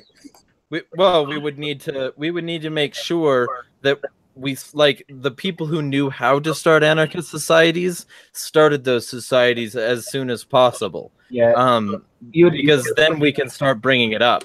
Yeah, I mean, you have to start now. You have to show people how you can live in an anarchist society, because we are all individuals and we need to maintain that. But we're not grouped together as a free community, a free organized community. I mean, when things change and like macroevolution happens or stuff like that, we're gonna get slammed, or when just government gets too corrupt and crashes, because it's going to happen. It happens every single time. It's just a matter of when. So right, and you know, and we got Finian on now. Jeffrey and Finian are both. I believe Jeffrey, you said you were Army, right? Yeah. Yep. And Finian was an Army analyst. So Finian, since you're on now, why don't you tell people who you are and what you do, where you can be found online, and then sort of pitch into that end of the conversation after, like, rebuilding after the collapse. Sure. Yeah. As you said, I'm a former intel analyst in the Army. I also did a little stint in the Air National Guard. I've done private security. I'm a private investigator, and my main focus is on residential security. You can find me on the web at libertyprofessionals.com, and I'm also on Steemit as my first name. And yeah, I mean, you already know I'm a pessimist. I'm a doom and gloomer, I guess you would call it. And there is no question that it's all going to collapse, and credit is going to freeze up, and credit is required to deliver food. So anybody that's not actually paying attention and that isn't preparing for that day is going to have a really rude awakening. And it's something that's going to happen within the next couple of years. It's not something that, you know, I expect within my lifetime. It's going to be very soon. Yeah, well, and let me get back to Jeffrey, because Jeffrey had something he was saying. I wanted to introduce you, but yeah, definitely grow your own food, grow food, not lawns. Yep. Yeah, and I agree. I think it's coming pretty quickly. I mean, we can look at, you know, Venezuela. We can look at a couple of different countries and see how fast things change, and you don't really realize that your pot is boiling. You're kind of like that frog, where if you do it over you slowly, all of a sudden you're just dead. But of course, I will say that the frog pot thing is a myth, but go ahead. But you see what I'm saying, right? Yeah. So incrementalism. Yeah, but the issue is that most people don't understand rights. Like, fundamentally how they work, there's a very little concept to that amongst every group. And so that's the problem, is that once things collapse, everyone thinks statism is the only way to go because that's all they've seen, that's all they know, that's all they've been taught. So that's the hard thing, is trying to get past that. But once you understand rights and we come up with principles that free organized communities can function on, then we can actually start building a functional society that's based on rights and moving, through that type of progression. So, but that's the hard part, is trying to come Yeah, and I'm writing this on Facebook right now because I just had this snap realization when I was talking about that the new water restrictions in California that are 55 gallons per person, those severely restrict people's ability to grow food, not lawns. So Yep. I think it increases people's dependence on agriculture, and maybe that's the fucking point, because people are starting to become too self-sufficient, and the government wants to stop that. Yeah, Correct. They're forcing you to go to market to get your food when you could grow it in your own damn backyard, but they're forcing you to go to market to pay the tax. Yeah. Well, luckily there's a huge push for urban growing now, so that people can actually produce their own food in a more of an urban setting locally, trying to get to that point. And we definitely need that for big cities, because again, they have no way to produce their own food. And once government collapse, all of that, I mean, that's chaos. You don't want to be anywhere near cities at that point. So there just needs to be an effort to determine the principles of life and how free societies will be based off of. And then once that's agreed upon, then we can start moving forward and actually building and showing people that, hey, you can live in an anarchist society, and everything that you think that you need for security wise could still be there without being it forced upon everyone, or stolen to be forced upon everyone. But anybody want to jump in on that? Yeah, I'll jump in on it. I think that you got the younger folks tend to miss the point that the Constitution confines the government to a box, not you. It defines government can and cannot, not you. Supposed to. Yeah, it's supposed to be that's the way I read it. That's the way I read it. Just the way, just because you're taught to interpret it differently, it's not my fault. No, It's yes, not you are working. right. That's the way it was supposed to be written. That's the original intent.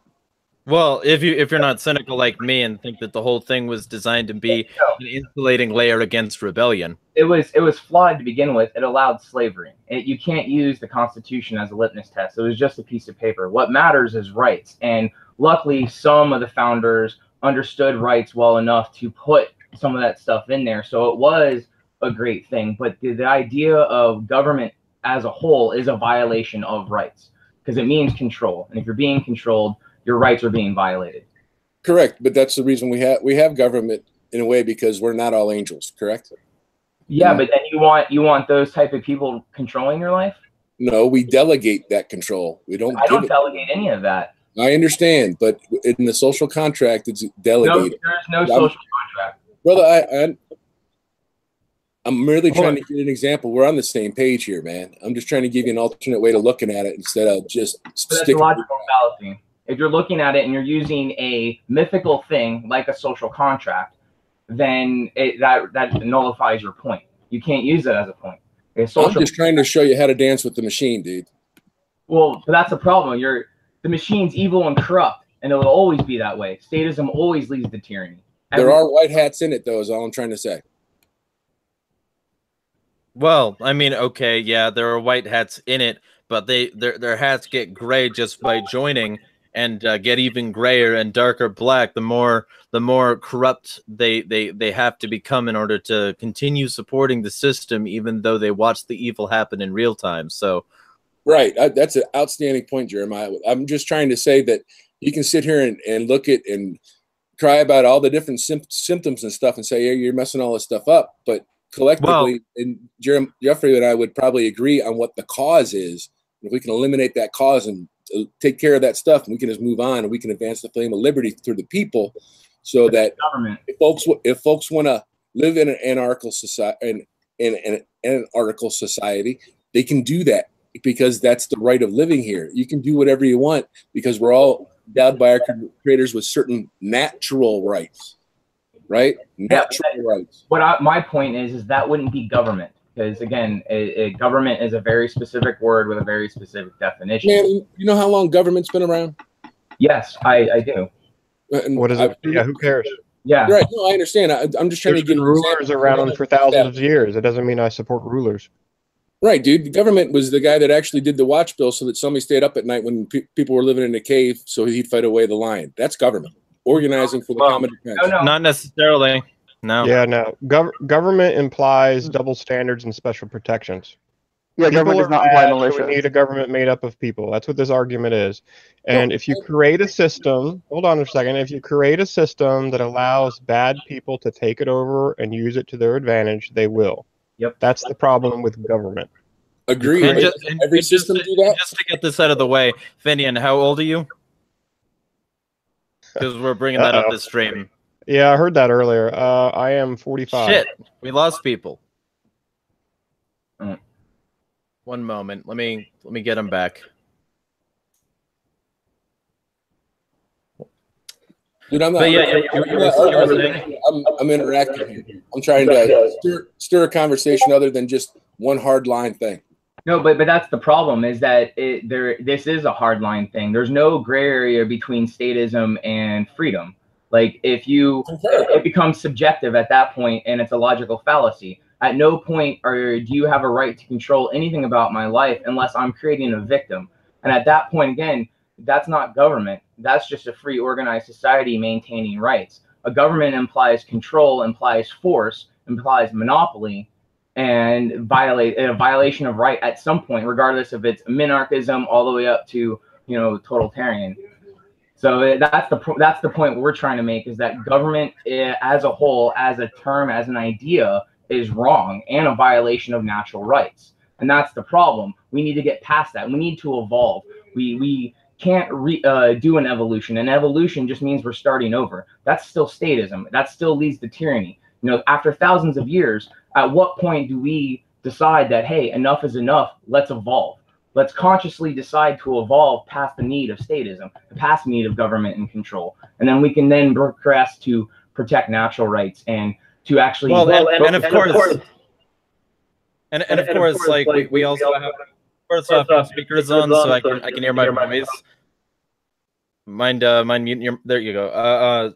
What I was going to say, and of course, is that we're not just, quote, crying about it. We're like, I like agorism, for instance, and mutualism and syndicalism and systems that are designed to be parallel to the state in an attempt to choke it out. That's what I like. So personally, I would say that we're starting the process of getting people on board with the idea, and then in terms of action, we're going to be very specifically moving against the state, moving against these sorts of paradigms that try to claim that they're the only ones who can do X, Y, and Z. What were you going to say, Claire? I would say that I think that might be the case, but we also are looking at our first democratic socialist elected to public office beating out a very major Democrat. These are also aspects that we can't ignore. Right. I guess that my frustration with anarchism is this. We seem to operate on our own personal ideological levels with anarchism and to various degrees of whatever, but we almost unilaterally refuse to examine the state for what it is, for its iteration right now. Like, the focus of anarchism and debate on social media tends to focus on what will happen when everything has fallen apart and we're trying to rebuild. Right. But No we're parallel not systems there yet. We're so far from there yet. And there's a point of pragmatism where we must work perhaps within the system, perhaps without. However it is that it must happen, if we continue to be like, well, we're right and you're wrong, and we debate each other about morals and ethics and ideological principles and Capistan and anarchism and all this other bullshit, we're ignoring the fact that there is a very real societal, economic, and financial collapse happening all around us that involves the state to its core and this authoritarian crackdown. And painting this as well, it would be great if we did this, or this should really happen. It's like, well, fuck yeah, that should happen. But there's a whole lot of other shit that needs to happen first. And if we ignore that, then we're ignoring the whole of everything that's current and what might happen and what might not happen. As in, we might not get to that point where we get to kind of see our ideals come to fruition if we don't acknowledge and recognize the state that is falling down in an iron shaft all around us. I just think well, it's a little bit it's sort of naive. like you have to it's sort of like you have to recognize where you are in order to move to where you want to be. And like I think that's what you're effectively saying in a single metaphor. I would say pretty much. It just, there is so much ignoring the forest for the trees that it is almost terrifying what's going to come down if people aren't, snap to attention very quickly here. Agreed. Yeah, it seems like they're missing a sense of urgency, which I think that we all have. I mean, pretty much in us. And I'm sorry about that. Go ahead, bud. Oh, so yeah, I was just going to say that the idea of working within the system, I do agree. We have to figure out how do we remove everything that is a benefit to society. How do we take the force out of it, and how do we remove the control of it to where actual leaders and industries take over, and then it's self-maintained. We have to get to that point, and it is difficult. And the most likely scenario is a collapse of the government, and we just start over, or a war breaks out here locally, and we then deal with it. But we still have to figure out, like license plates or IDs, or how do we background checks, because people are going to want background checks. So we have to figure out these type of things so that the actual safety piece is good, but as long as it doesn't infringe upon the actual rights or violate rights. And that, again, it's through the control and everything like that. Sorry, go ahead. And of course, I do think that, well, no, there's no reason to apologize. I cut in. But I think one of the issues is that we have to start saying I instead of we. Instead of saying, we need to do this, and this. Maybe we need to start saying, I know a guy, and then this guy can say, I can do that. If we started to think in more that terminology, which the state certainly doesn't want us to, I think that would help a lot. I concur. When we start advocating for the people who don't have a voice, and for the people who don't have another means or haven't been introduced to the ideas that we have, who don't understand the potential ramifications of what's going on, but we introduce that and also offer to protect and keep people who are essentially innocent, and their crimes amount to crimes against the state, which is extorting our tax dollars anyway. So really, people who are in defense of these crimes against the state, why are we defending them?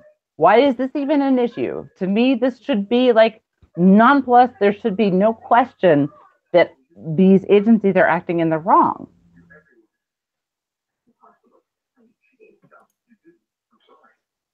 Yeah. Anybody got any responses? Well, yes. I will say that the agencies are working definitely wrong, and they inherently were going to act in the wrong because of the state and its use of force. But what I like to think about this whole state falling down and all that good stuff is I see the fire, and I'm gonna add a bit of kerosene to it, and I'm gonna tell the people who haven't been lit ablaze yet to come and join me and help me light some fire into this bitch, and we'll be all right in the afterwards. But we can discuss what's going to happen while lighting some fire, like how we're going to do it after the smoldering has stopped. My concern is that it's not going. It is going to end poorly, and we're not going to come out of it on the other side in a good way. So I hate to invoke Godwin's law, but the same thing happened in Germany. The place collapsed, and then look what happened afterwards. So I think we're fooling ourselves if we think that the government is just going to magically disappear and let us, be free again. It's not going to happen. Thank you. No, there will be blood for sure. Well, and isn't, nobody comes to my stream for optimism. Maybe I should get some optimists in here, but nobody comes to my stream for optimism because effectively, I'm the guy who talks about rivers of blood and years of darkness, which, by the way, if anybody hasn't listened to it, but that's actually a pretty fun song by My Life with the Thrill Kill Cult, but that's a separate issue. We'll talk about music someday. We'll just have a casual stream. I haven't heard that name in like 20 years. Thank Oh, you. yeah. Okay, so we should shoot the shit about some fucking groovy industrial music at some point soon. Hell yes. I just want to add on top of that. So not only is the government and all the governments of the world currently eating themselves and getting to this boiling point, but then we also have a natural timeline and something coming up soon. So I don't know how many people are familiar with the electric universe and how fast things can change, but there's scientific evidence and proof that that the world has flipped and rotated as the North and South poles have switched before. So yeah, we're gonna have a giant fucking electromagnet shock where all electric or anything like North and South poles are gonna flip flop on us, and it's gonna be pretty crazy. That like electronics are gonna change as we know it. not only that, This strikes me way too much as Y2K. This is so much Y2K. yeah, well, Yeah. the actual electric universe, the poles are actually currently flipping. We've lost about 15 to 20% of the Earth's shields because they are currently flipping at a excessively fast rate. So within the next couple of years, they could actually flip. And at this point, it's possible that the Earth will relock in a different spot and rotate and actually move. And if that happens, we're talking biblical type of storms, volcanic eruptions, all these type of things happening. It's happened before around like 1500 BC during the Egyptians and Israelites leaving that whole area, the whole Passover. That was one of those instances when something catastrophically nature occurred that for decades screwed up generations.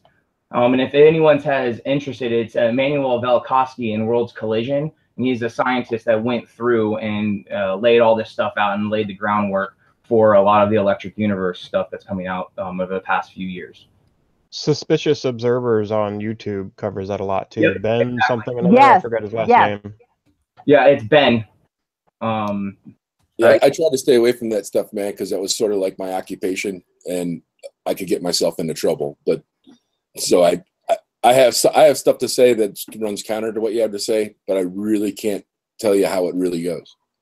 Okay, well, there's a lot of science backing up what I just said, and a lot of facts, and a lot of historical documents. Right, man, I understand, but what I'm trying to say is that one person wrote that down, and there's always two sides to a story, and actually that sometimes there's even more than two sides of the story. So well, then don't give up the research. You're doing a great job. Just keep on going is all I'm saying. Don't stand just on that. Learn more.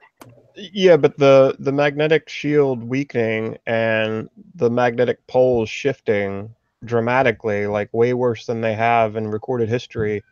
That's not Y2K. That's not someone's theory. It's a fact. Fact. Yeah, we're not. Right. I'm not saying that it's not fact. Don't get me wrong. I'm saying that there's a lot of hysteria about something that is not only perhaps unknown in terms of its modern iteration and how it might affect us as we live now. I'm just saying that I think that there's a lot of hysteria around something that there doesn't necessarily need to be. Exactly. Right. I agree with you. I mean, I grew up before it was global warming, it was global cooling, right? And I can tell you that based hole in the ozone layer, the terror that they propagated years ago. Yeah, but that's all government propaganda. All of that, all is coming from government funding. That's all mainstream science propaganda. I agree. But what I'm talking about is not that. It's just facts about what happened and repeating patterns, and the fact that we're going through this change again. These storms are going to get severely intense. And I'm just saying that this type of stuff is a clock that we have to add on top of the government's collapsing, because once things start going really crazy, the government's is going to lose control, and then things are going to start moving even faster. I agree with you. I think you're prioritizing to the clock is smart. Reprioritizing to that instead of focusing on the other one. Yeah, I just can't wait to fight people all the time. because that'll be fun. 360 combat all the time, guys. Come on. Whose dream is that besides mine? Well, it's like VR, but in real life. Yeah, dude, exactly. Like, fighting all the time, dude. Hell yeah, sign me up for that. That's what I I'm want to like do. That's why I want to 44 years die. old and am suffering from a number of health issues, so I'm sorry if I have to disagree that Hey, does it's not cool. seem like a whole lot of fun. I'll No, defend I I'll was- defend you you know, get guys. hurt, I just dude. want to be the fighter, like on a constant basis, because I just think that'd be the ultimate awesome way to die. That'd be Finian, great. do you think that he wants You're that not gonna bird? live very long.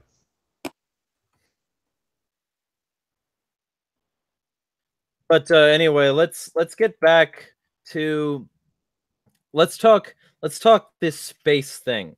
Who here actually thinks that we need a space program, and why? If so, and why if not? Let's just start that particular debate, because I think that we should do the title of this stream some justice, which is Space Weed Edition. So Taxation is theft, so we shouldn't have it as the first point. I mean, granted, if we could do it all voluntarily, it'd be pretty fucking sweet to have some equipment to be able to get strapped into and be able to jump from the moon and land on the Earth safely. I'd be all about that type of stuff, but you know, with government, it's always going to end up bad.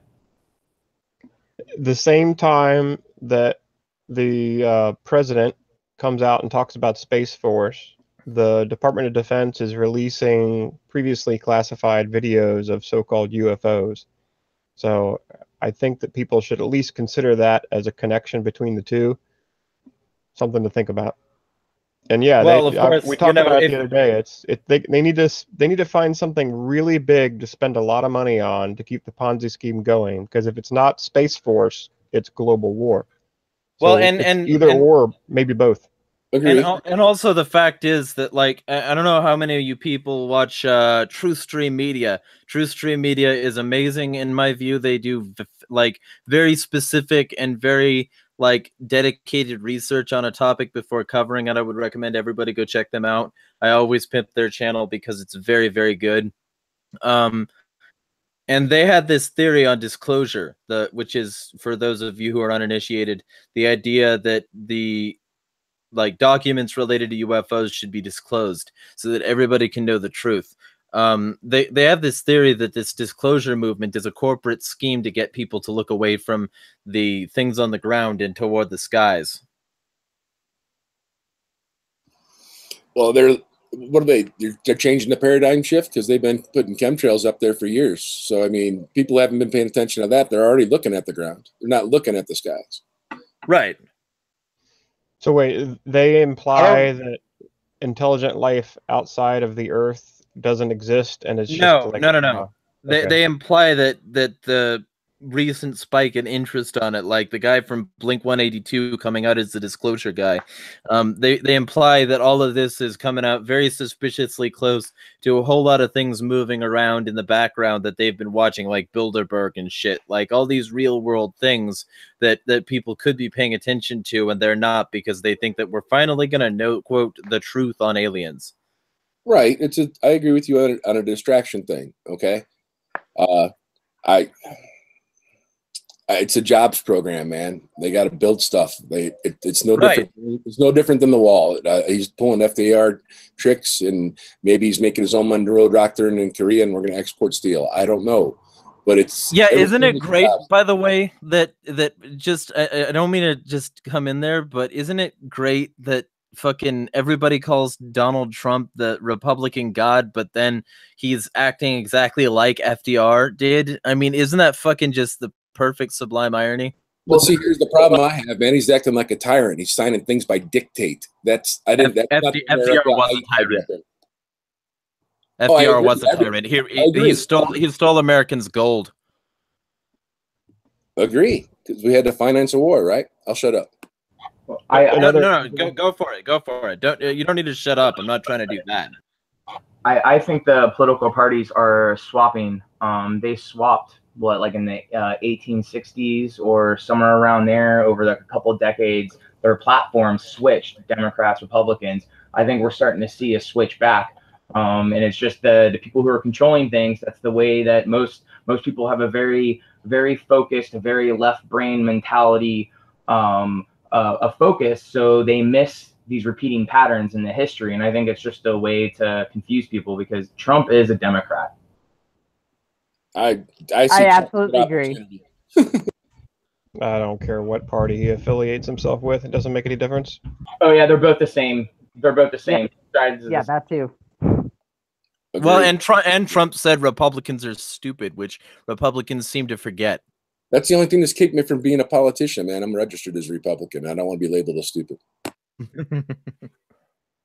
You know, the disclosure thing could also be another angle for global government. So, you know, the carbon tax thing didn't work. So, hey, let's try this crazy alien idea. Dude, the carbon tax was nothing more than a tax on life. We're all carbon beings, man. Jeez. Yeah, but they have to find a way to fund that global government. So that's the whole idea behind that. Well, to pay back the interest on the loan so that the stockholders stay happy. It's less to fund it and more to make sure that the system can perpetuate. Because fund sort of implies to me that like it's funded. It means that like the coffers are filled, not that we're operating on a giant system of debt. I don't mean to be too specific, but I wouldn't say that this system is funded at all, much less funded that way. I love that they always create debt out of thin air, and it's like, well, who do we actually owe it to? And I use the hashtag not my debt a lot because when it crashes, I never signed anything, so I have no responsibility towards it. Right, I get you, man. And the people that end up crying are the folks that actually invested in the system, and they're going to lose it all, and they're going to say, "You got to come help me." I mean, it's happened before. It's like, well, I'll help you, sure, but only if you help me build my new anarchic society so that people like you get up again. Yeah, man, but it's not come help me. You know, it's, hey, government, make these people help me by dictate. That's crap, man. Mm-hmm. And of course, that's what's going to happen when the dollar goes insolvent.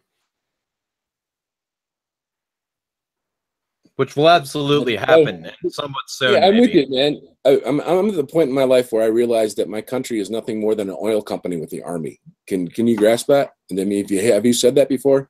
Have you heard that before? Oh yeah, the petrodollar is huge, but I mean, I sort of resent that statement because I identify as a lithium kin, and you're not appreciating my culture here. Lithium is just as valuable as oil, sir. Check your privilege. Amen, sir. I got you. I'm just trying to. But both of you gentlemen have left out opium. Both of you gentlemen have left out opium, which is also plentiful in North Korea. Yeah. Well, and I was making a joke with that, not actually telling you to check your privilege. I just any chance I get, I mock the social justice. Which, by the way, if anybody's interested, I'm going on an alt-right furry stream in about 4 hours, so that should be relatively interesting. Good Lord. What the hell is that? Well, furries are people who identify with anthropomorphic animals, like cartoon shit. And I know a bunch of these people on the far right because I was added to a list of alt-right furries for literally no reason. It matters me not why you're added, dude. That ain't none of my business. I was just wondering what the hell that was. Thanks for filling me in. Yeah, no problem. So much entertainment right here. I can't even tell you. Well, hey, you can tune in later, and also, Idiot Squarey is going to do a debate with a trucker on anarchy versus versus minarchy. I think it's essentially the debate is the validity of anarchy, and so that'll be fun. Yeah. Well, I wish you well on that though. But yeah, to get back to this, like, because to me, I see all of this as ways to keep the cattle moving in the general direction. And sometimes you need a prod, but sometimes you can just keep them moving. And I think a space race is definitely the way to keep them moving because everybody wants to escape from this shithole that's called Earth. And so everybody looks up to the skies and they're like, ooh, space, science, everything's pretty. And then they think maybe if we get into space, we can start to leave this place and leave all our problems behind. But they don't realize that the grass isn't greener on the other side, even if it's on Mars or Titan or something. So, I mean, the whole thing is pretty goddamn dumb, especially from a fiscal perspective, if you have a house to keep in order and if you can't just keep on printing money, which, of course, this government has never been one for restraint. So, no government's ever been one of restraint. Yeah, absolutely. I don't know, man. I see it sort of like going back to the Kennedy playbook. Because up until that time, with Kennedy, from really pretty much every country is always at war with something, whether it be a trade war, sanction, or this, that, the other. They're always got their hand in somebody's pocket stealing their money. But Kennedy refused to go to war. He didn't want to go into Vietnam. And when bringing up NASCA, he chose to actually try to fight gravity instead of fighting another person. And I think Trump's trying to do the same thing. I think that the Korean unification process, I think that if that happens, I think that'll be a great thing for the world. And it's changing the business model to be more for advancing the life of man or man's life. And the thing is it really doesn't help them because these bodies are just burdens on us. But instead of being direct, right in your face, war to war, it's going to be at the bargaining table with the businessmen as they negotiate the value of the different goods as they transact, and the government takes a cut every time. See, and this is my problem with sentiments like that. First off, a unified Korea is a bigger country that could potentially be either for the U.S. And against its allies, or against the U.S. and for its allies. Can I interrupt for a second? I mean, your lifetime, you've had these two minuscule, teeny tiny countries that have been in the thorn in the side of the greatest fighting force the world has ever seen, and you can't figure out why that's gone on that long. Wait, what country are you talking about by the greatest fighting force it's ever seen? Brother, us. Us. Okay. Given the permission to actually do our jobs, instead of being politically ruled, that there's, I've been in the military, but the Russians won World War II. If it wasn't for them, we would not have had the successes that we did. And Amen. America hasn't won a war in how many generations? So I don't know what you're talking about. We haven't had a declared war in how many generations? Okay, but the war on terror is constantly being lost. Oh, and we're about to declare with the AUMF like perpetual war. We already know that's the case with terror, because how can you declare war on a concept or tactic? But yet here we are with the AUMF saying basically this exceptionalist country can declare war and fight anywhere that it wants to. Not that it isn't already, because we're absent in 9 countries on the entire planet. Yeah, and not to mention the fact that we've also got NATO, the G7, and SCO meeting up at the same time alongside Bilderberg. And so, I mean, it's sort of like, again, True Stream Media said, if you were going to start a global war, I don't know who else you would invite. You know, that's pretty funny. I follow local politics, and yesterday was a work session meeting. And when the finance lady was talking, her hands just caught my eye based upon the question that was posed to her. And I said, son of a gun, really? You people? Well, I mean, elaborate, though. Just the triangle hand signs when they were asking about the economic outturn and how long this was. Oh, yeah. Okay. No, yeah. more or less, yeah, it's going to be a couple of years, as she flashed her hand sign and shook her head. And I was like, holy moly, right there, right in front of your face. Well, but that's the thing, though. So you saying that this is a great step for the world, to me, it's just mergers of corporations to have certain battles between other corporations. That's all I see. Correct, man. I get you, dude. But the thing is that we're all corporations as well. Okay, yeah, sure. But I want to decorporatize. I'm with you, man. I just want to live my life and be left alone. There's a reason I did what I did to the best of my ability, so I could live the rest of my life in peace, you know? Right. But that's not going to come from government, as I think Finian's about to say, who, by the way, runs a private security firm, and he's going to try and make that sort of more mainstream as well. Yeah, you're not going to be able to live the rest of your life in peace. Come on. We're on the verge of, at the least, a major economic collapse, and at the worst, a global war. So, I'd be training and prepping. I would not be hoping and a civil war. And a potential civil war of a couple different iterations, either by race or by class or by partisanship. Yeah, and this is all by design. The government, the people that are running things, it's like 1984 on more of a global scale. North Korea, that whole thing, it's the same thing they've been saying decade after decade. I remember in the 1990s when my parents or my dad was worried about North Korea, and it's the same thing. And once I saw it happen a decade ago, and then now it's happening again, it's just a repeating pattern. It doesn't actually mean anything. We shouldn't be over there. Our freedoms aren't over there. We have no right to be over there. This whole thing is just a game for people that have a lot of money. And if you follow the money, the oil, that type of stuff, you'll find who's really moving these things. Like the Rothschilds, they don't have a central bank in North Korea. The whole Iran doesn't have one. You know, you just follow this stuff and you'll see the game that's being played with our lives. But dude, come on. They obviously want war. They put their countries so damn close to all those bases. Right? No, on the Korea thing, I'm very familiar with that part of the world. When those occurrences you were talking about, I was part of that pointy end of the spear. Okay, but that doesn't change the fact that we shouldn't be there, that there's no... I agree with you. I'm not arguing that point. Everything you said, I agree with you. Okay?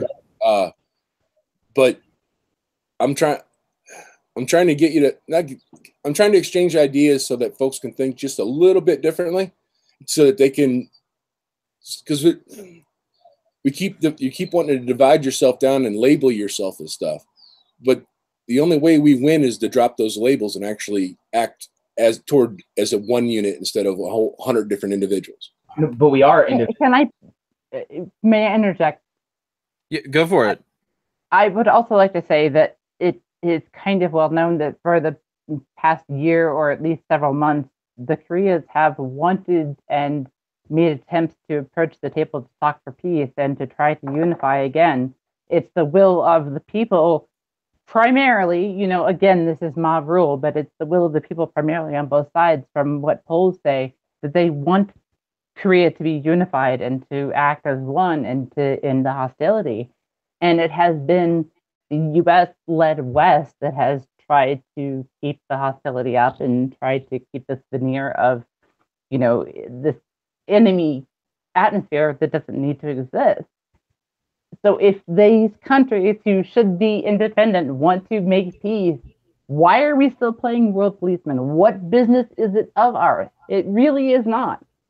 I mean, it's the same thing all over the world, but Korea in particular. This strikes me as kind of a glaring example. Like, I'm surprised we're even debating this. It seems natural to me. I concur. It's a very convoluted and complicated situation, but I still, like I've said in other last streams, I believe that Korea was a pawn, a deal, basically, in exchange for Taiwan. China has a stated public goal to reunify Taiwan by like 2021 or something like that. It's very soon. And they need money for that, which you're talking about in the chat, how they're going to fundraise for that. Yeah, another angle to look at too is the United States, as we know it, is broke. Everybody knows it's broke. That's the reason why the Chinese and Russians, they're setting up separate payment systems other than the SWIFT payment. They're stockpiling gold. They're making deals in currencies and commodities other than U.S. dollars or oil. And they're doing all this on purpose because they know that the United States, as it is today, is not going to exist anymore. It's going to be gone. We'll be lucky if we're a third world nation that's still independent. And all these nations, including South Korea, they're not dumb. They see this kind of stuff coming and they're like, holy shit, we need to do something now to prepare for that day. And if I was in South Korea, I'd be like, holy fuck, let's unify and fix this problem before the U.S. can't defend us anymore. Also, let's be real specific. The reason that a lot of religious people act the way they do about the end times is because if everything collapses next year, they don't have to worry about any of the consequences of being all for America, rah-rah. And when you start to think of things like that, instead of thinking about things in the long term in terms of how to deal with the collapse, you think, well, hey, I'll just be raptured up and everything will be hunky-dory. instead of thinking about like, oh, well, this is going to go very, very poorly, and I'm going to have to deal with the consequences. A lot of people, if this goes the way I think, part of the river of blood is going to include some gray matter from people finally popping that slug in. Because you have a populace emboldened by social media where you're not facing people to their face. You're not seeing them. Virtual reality. Right. So you have people saying all sorts of shit that they would never say to your face online. Death threats and everything else included to journalists. I mean, this would not happen. And that's why so many people are so much ruder in real life, why they don't talk to you, because they can't say what they would say online. Go ahead, DeCarlos. No, and you guys are getting trained that pulling the trigger on a weapon and pointing at somebody's just easy because you see it on TV all the time. Oh, yeah. The dehumanization is in full effect here. We are seeing it on every level, to every group imaginable. It's dehumanization. I mean, it's most obvious with the immigrant issue, but I think it's kind of everybody, because we're reducing things to issues and terms and catchphrases and talking points, and we're not looking at each other as individuals. Like, all cops are bad, they all suck because the institution of policing is corrupt and immoral. It's like, well, yes, the institution is, but that does not automatically declare every single individual who happens to be a policeman an evil person, because a lot of those people actually went into the force trying to do good, as misguided as they were. It's true on every level. It's true of politicians in some cases, very rarely anymore, but it's true of people in every sort of vocation, and people have forgotten that it is possible to have been misguided by the system, or to have been so indoctrinated that you think that you're doing the right thing when actually you're acting in opposition to everything that is good in the world. And if you can't relate on that level, then we're not going to make any headway. I'm not saying there needs to be unity, but we're not going to make any headway with trying to convince people and change minds and win hearts. Oh, yeah. That's why I prefer fighting to be done not with guns, per se, but with hand-to-hand combat. Give me a sword and let's fight that way, you know? Because what's really kind of funny is that people don't like to do violence, right? We don't like to, but we do because we figure out easy ways to complete it. But with the easier ways to complete death, to unlock its beautiful, beautiful, sexy body, is guns, and it's a really easy way, right? And so, like, if you take away the easiness of removing a life, it becomes less prevalent, usually. And so I'm up for changing wars to hand-to-hand combat and swords and shit, back like we used to have it in medieval times, just because there's a fuckload more of us, and not everyone's going to want to clean up that kind of mess. Talk about, like, really fucked up situations there as well. So, I think imagine if that was the case, though. Imagine if we didn't have nukes and Patriot missiles and stuff. If we were fighting hand-to-hand combat, imagine how different the world would be. War is a different landscape when you're talking that you have to look your opponent in the eye before you kill them. Yeah, it's a personal thing. Like, look at each other as individuals. But, like, I'm not saying that we'll ever get rid of those high-tech weapons, because we never will. Like, so that's kind of dreamy of me, but still, that's what I would prefer. But yeah, like, we're never gonna get rid of the nasties, though. The nasties are always here to stay, so I gotta play with them too. But I prefer hand-to-hand combat. This is another difference between a leader and the government. Leaders used to actually lead in combat. So if there was a war, then the politicians and all the people that voted for that would be the warriors fighting the war. One of the problems we have today. One of the problems we have today in today's society is the politicians are never the ones fighting it, so they don't care. So, and it's where the term "get out in front of it" came from. Right, and if I'm not willing, basically, I would, as a leader, I would never ask you to do something I'm not willing to do. And right now, even in the U.S. military, that's just not the case. There's literally, like, the higher rank you go, the more of a politician you are. You're not a warrior anymore. You're a fucking. It's sort of like I heard this really great joke from a corpsman who's near me, and he said the higher you go, the higher you go, the more stuffing they put in the shirts. Something like that. I can agree on that. I agree with Finian as well. And see, I think that's one of the But- benefits of having veterans on the stream too, because it means that I'm not just some SoCal born and raised hippie. I'm actually just like listening to people who've been there.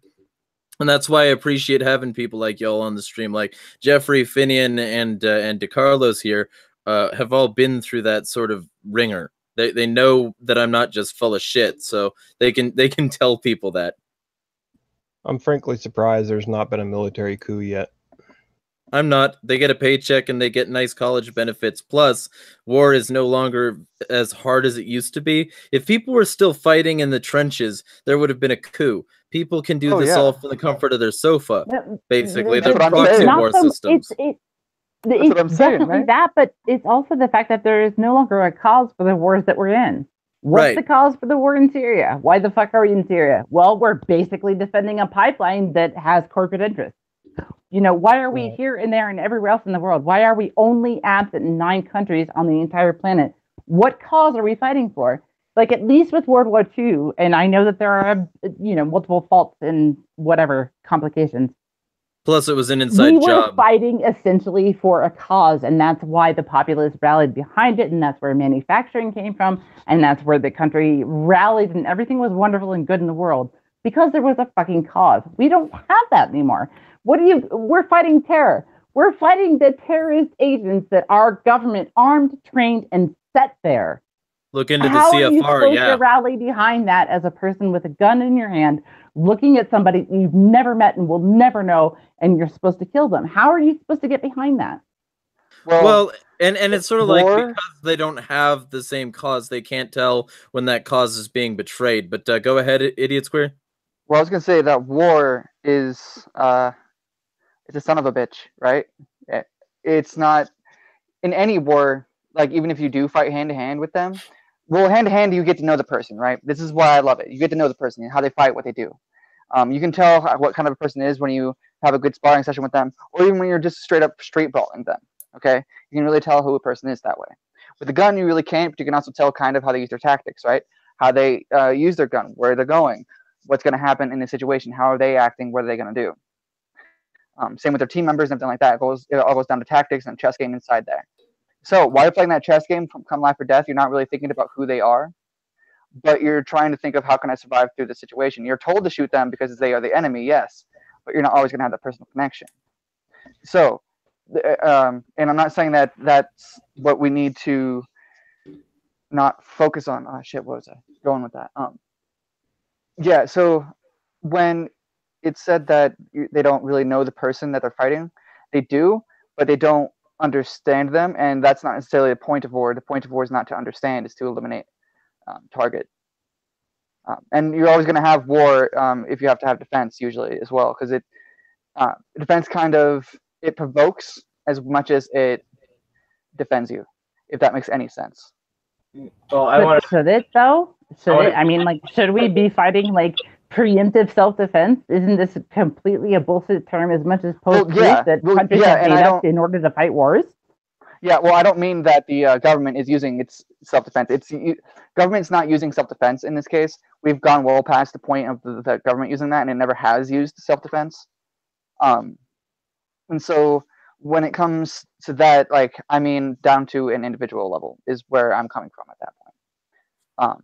And so Right. to use that, Yeah. and like you can apply that on a militia, and a militia does not necessarily mean government.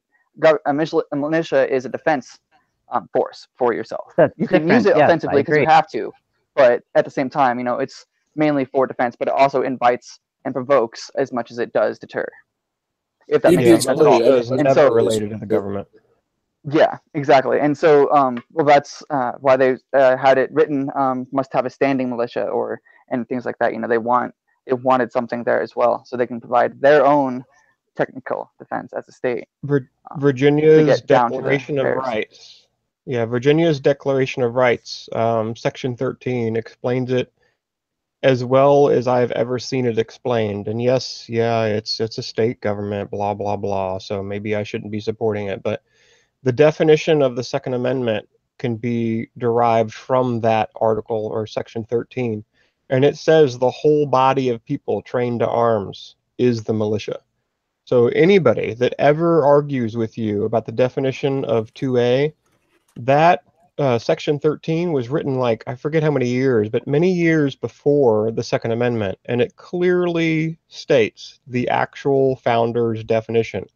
And it means everybody, the whole body of people. And of course, they were freaking patriarchal sexist, so they didn't include women. But to me, it's everybody, women and men.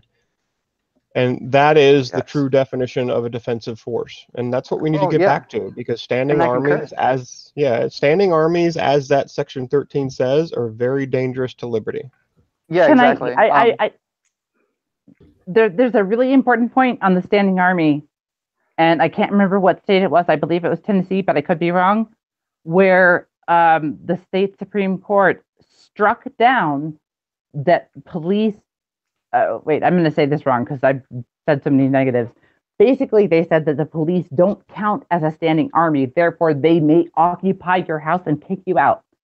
Basically, you have to quarter soldiers in your house.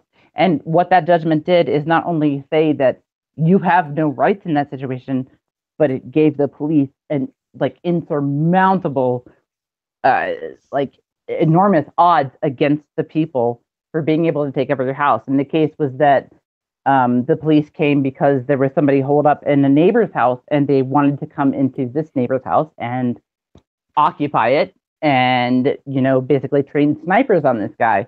And the people in the house were like, "What the hell?" And they were gone for like 13 hours waiting for the police to be done, and they could not go home. And they were like, "Look, this is a Third Amendment violation. You have to, we have to have a judgment in our favor." And the court said, "Nope. Basically, police are the army." So we're already kind of screwed in that nature. And that's one of those amendments that's really sneaky, that doesn't seem to matter, but that really could. Well, governments never follow the documents that they think are there to protect us. The entire Bill of Rights right now is completely being ignored. You might as well not even have it. Yeah. And what I mean also by militia is also like defense contractors. Like, I still believe that you'll need those once the world collapses too, like the essential governments, you'll still need defense contractors and things like that, purely because of nefarious actors. And so like that's what I mean by standing militia. It's also the people around that area, like Finian described. And so that's what I mean. And the state purchases their militia by very nefarious ways. So they don't really have one. Yeah, you'll still have professional soldiers. You'll have, the equivalent of today's close protection officers or executive protection. You're going to have all those people. Actually, just last night I was watching the Netflix series called Godless, and in that series, a corporation, some silver mining company, were brought into an agreement with a town to mine a mine, and of course, the town people would benefit from it. And part of that agreement was that silver mining company would defend the town. Like there was an actual, the equivalent of a military force that would fight and die to protect those people. So stuff like that would never go away. And actually that type of system works better anyway, because you have a specific contractual agreement with that system, with that company.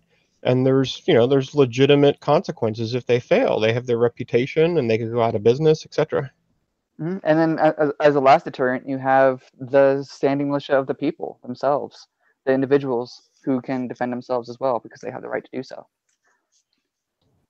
Yeah, like right now what we have is mainly, we have policy enforcers that enforce a tyrant's will, and it's everywhere. We need to get away from that mentality. We need peacekeepers. We need the peace officers, the people that are actually just protecting rights, not enforcing policies that are just written down.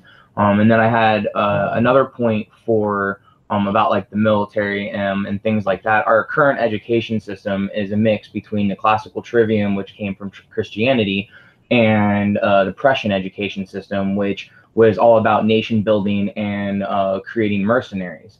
And they learn that you can, with this mixture of the classical trivium and the Prussian education system, we can create a body of people that is smart enough to do the work, but not smart enough to think for themselves. And they have a direct pipeline to the military, going to war, and then after spending several years at war, they're coming back, and most of them are now finding jobs as policy enforcers.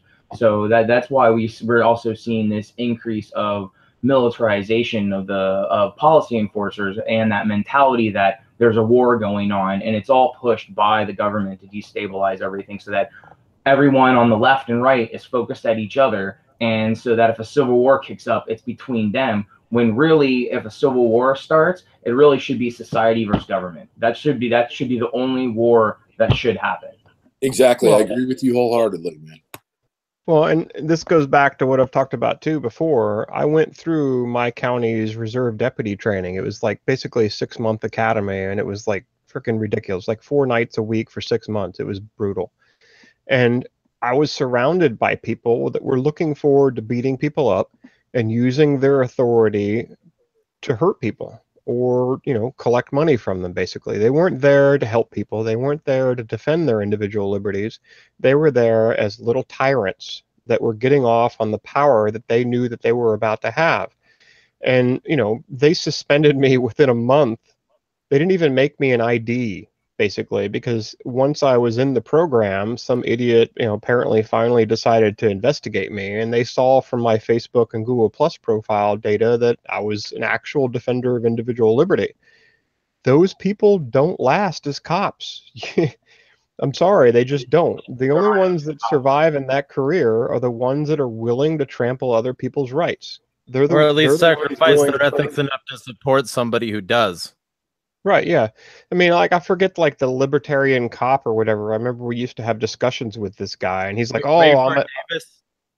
yeah, he was like, oh, I'm on a desk job. I'm not actually hurting anybody. And it's like, no, that's not true, actually. You are. You can say that, and you can think it, and if he came out publicly and stated his beliefs, he would have been fired, just like I was.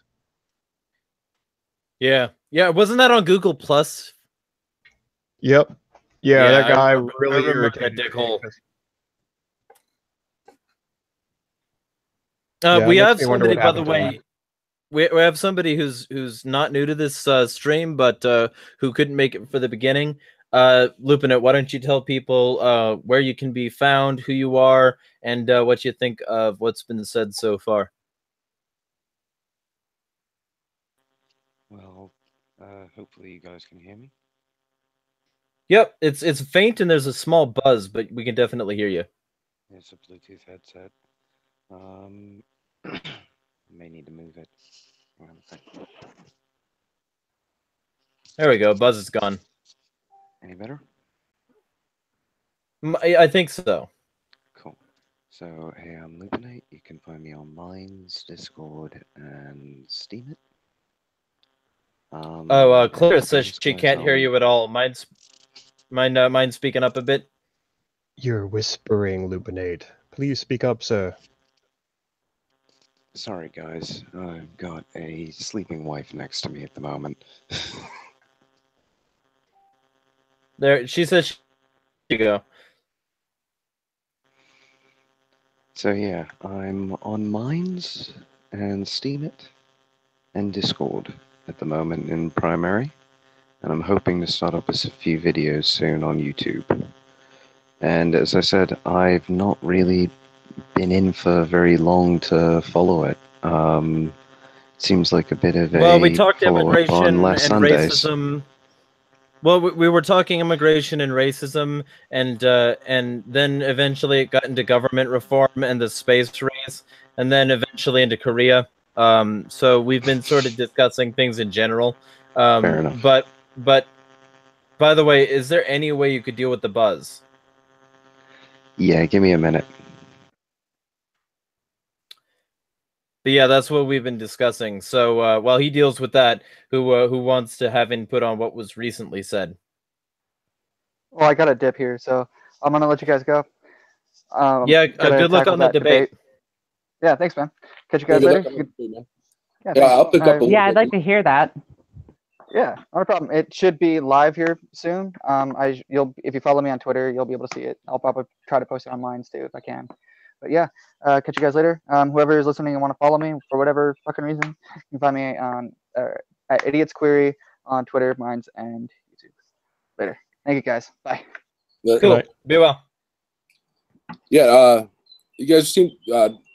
Don't forget that the Department of Defense was originally called the Department of War. Yes. Of course it was. That's what it was originally for. That's right. That's what it's all. Not originally. That's what it's always for. Governments are always at war with something, right? Usually themselves.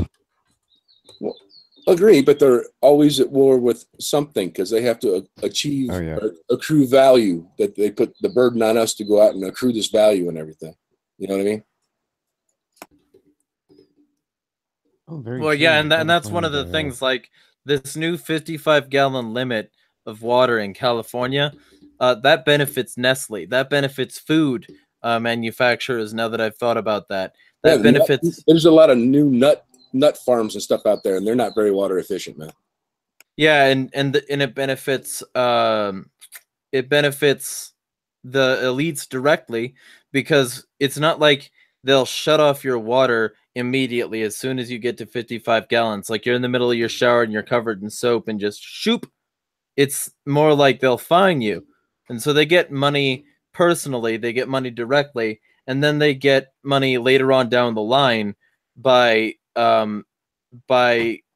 making their corporate sponsors happy, by allowing them to continue to fleece the population, by overpricing food so that people have to go to the store. They can't grow their own, so that people have to go to the store because they can't use their own water for drinking, so that people have to go to the laundromat because they can't use their own washing and drying machines, so that people have to do all of these new things that very directly benefit a very specific set of people, that is the 1%.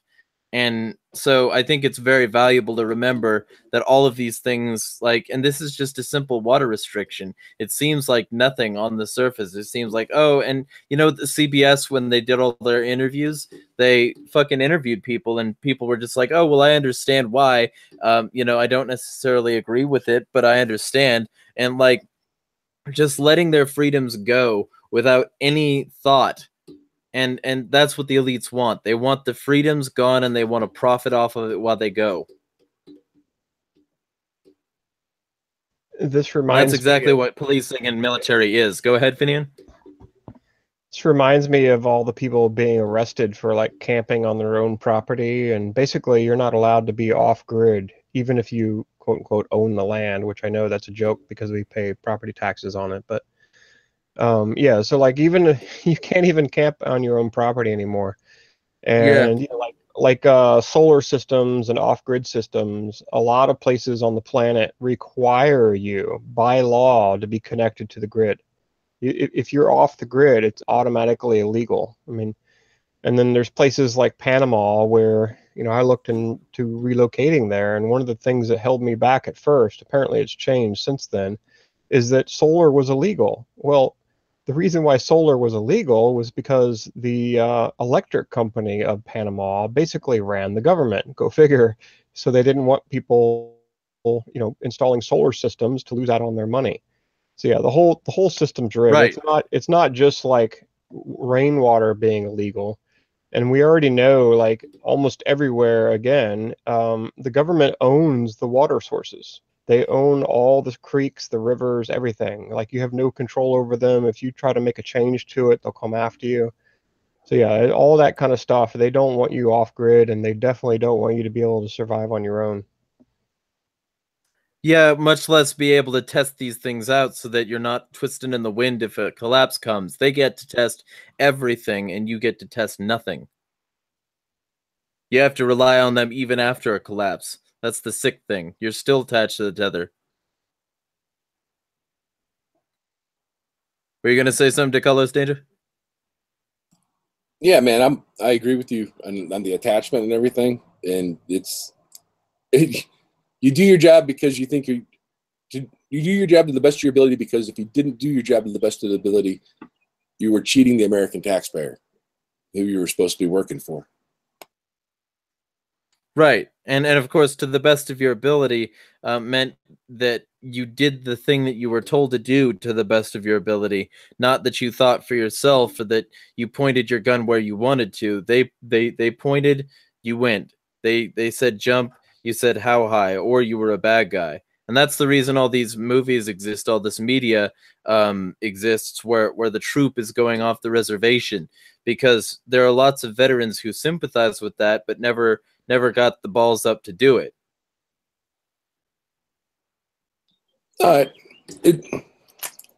It's not. Anyway, earlier we talked about the education system, and you said that it's nothing more than like that one fellow said, it's nothing more than just more or less getting people smart enough to be in the military. I wholeheartedly agree with that. The problem with California and the water thing is the part that everybody seems to be ignoring, is that without water, we don't have any life.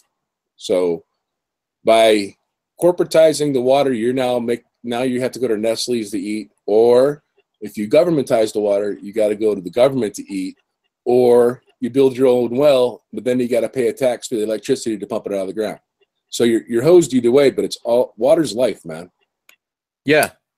Yeah, and of course, if you go into the well that they've tainted with their industrial chemicals, whether it be fracking or just like improperly pumping water out of the aquifer and lowering everything and making water from local water sources drain and making sinkholes open up and a bunch of other shit that really looks kind of apocalyptic when you put it into a compilation on YouTube. The corporations get to do that, and they're insulated from any sort of damage, but you would definitely not be able to pay the insurance costs on that sort of damage if you did it yourself.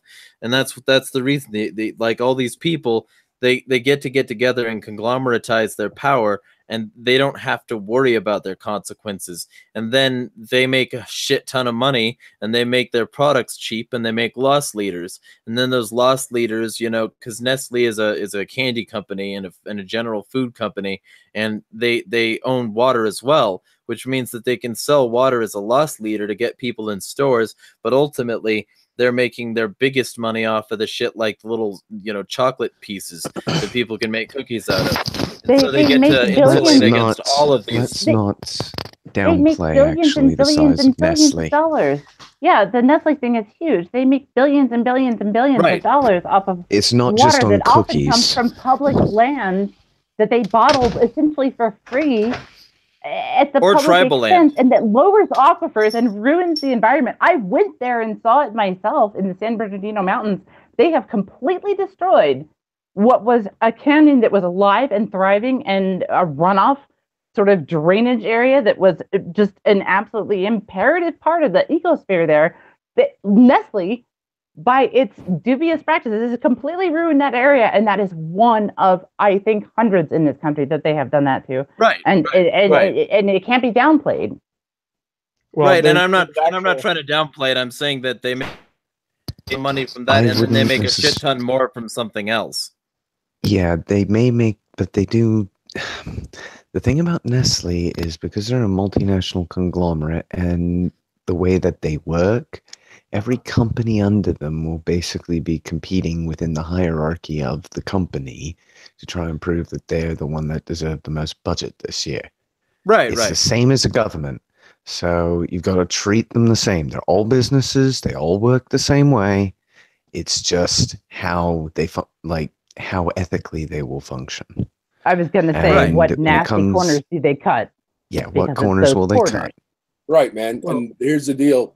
Part of the reason I know the play and everything, the military stuff, but I worked actually just as hard to lessen the burden on the American taxpayer by training my guys to do stuff that other people wouldn't do.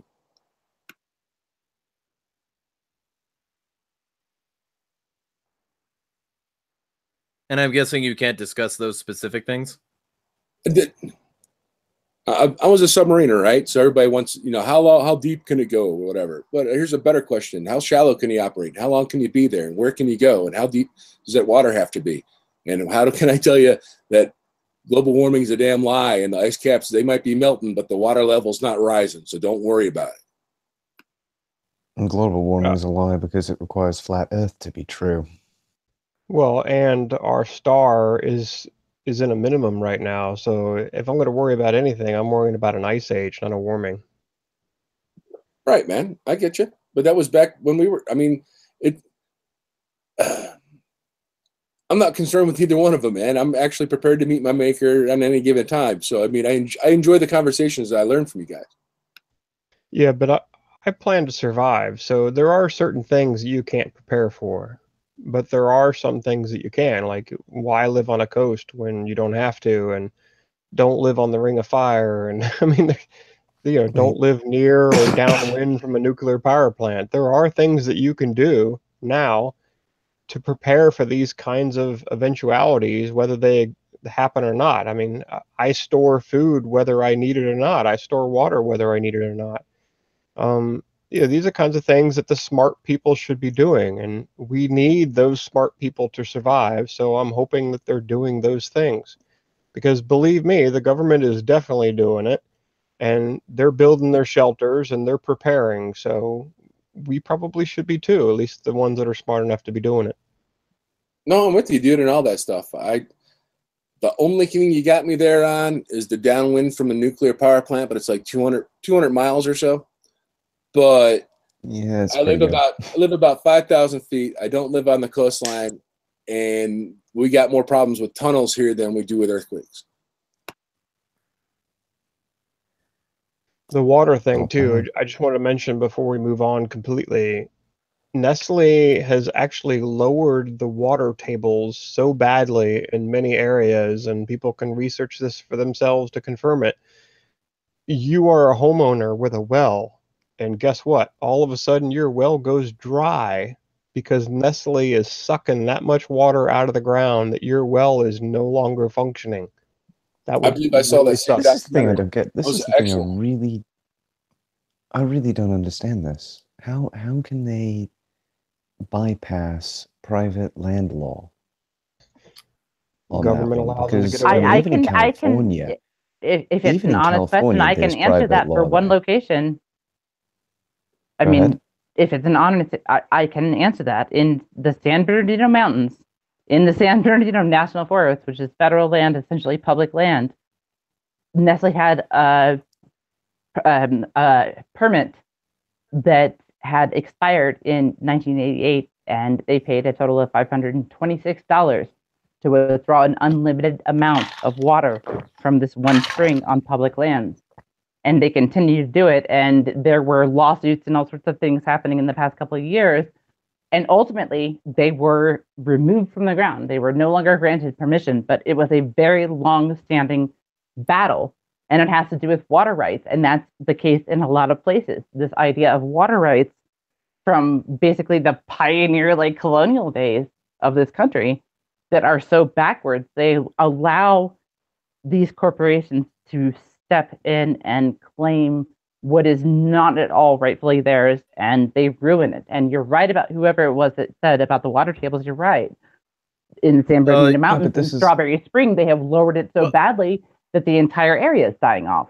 And if you this look is at why I'm Detroit, confused. or not Detroit, I forget where it is. It's near Detroit. It's a Flint, similar Michigan. area to that. It's in Michigan. Yeah, Flint, What? Michigan. Flint, Michigan. Yeah.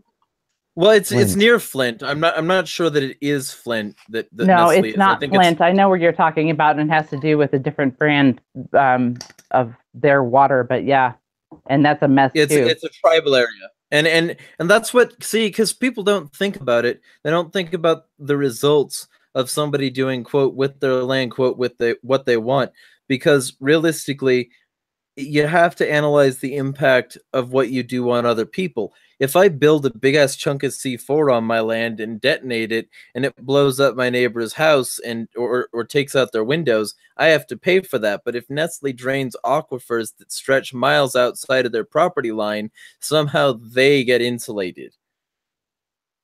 It's because you can't see it with your own eye. You actually have to be a little bit educated a little bit to understand it. It's because Right. corporatocracy. Well, I think it's also because people don't don't research the law well enough. And there are a lot of rights. I looked up the California water crisis, and I looked up the water rights in California, and they're incredibly complicated. But one thing is fairly consistent, and that's people own their piece of the aquifer, and they have the full right of access to that. So for anybody to limit it goes against those rights. And for anybody to say, give it away to somebody else goes against those rights. So I don't quite get how Nestle's getting away with this. Because the water Except rights that they were for the originally fact that they given, corrupted the state. no, actually, in that particular case, there's a dubious line of what those water rights were. There is the fact that that law is so old and stretches back so far in time. And Nestle is not the only person, the only entity getting away with such a thing. But those water rights are very dubiously traceable. So it's possible to make a claim and act on it and basically have all of the, accoutrement of being valid, but be completely invalid and completely mendacious. And that's essentially what happened with Nestle. And I saw the documents. The Forest Service whistleblowers came to me, and I saw the documents. I have copies of them, and they were showing me how Nestle was getting away with it. And it was basically because of a couple of botched documents about 100 years ago. And I mean, that is the insanity that is government.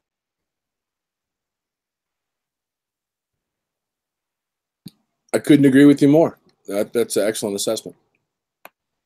Well, I've got some friends that, like, even the guy behind Suspicious Observers, he decided to move to New Mexico. And it boggles my mind. Like, why would anybody move to a desert? You know, the main thing that you need to survive is fresh water. And that, for that specific reason, I will never be far from a mountain range, basically, because as long as there's a mountain range and the weather patterns continue the way they are now, which granted they could change, but as long as they do stay the way they are, I will always have fresh, clean water to drink. Whether Nestle is, sucking the land dry or not, if you live near a mountain range, downriver basically from it, you'll always have fresh water. And that's one of the things that everybody right now, if you're smart, you should be preparing for and moving to an area like that.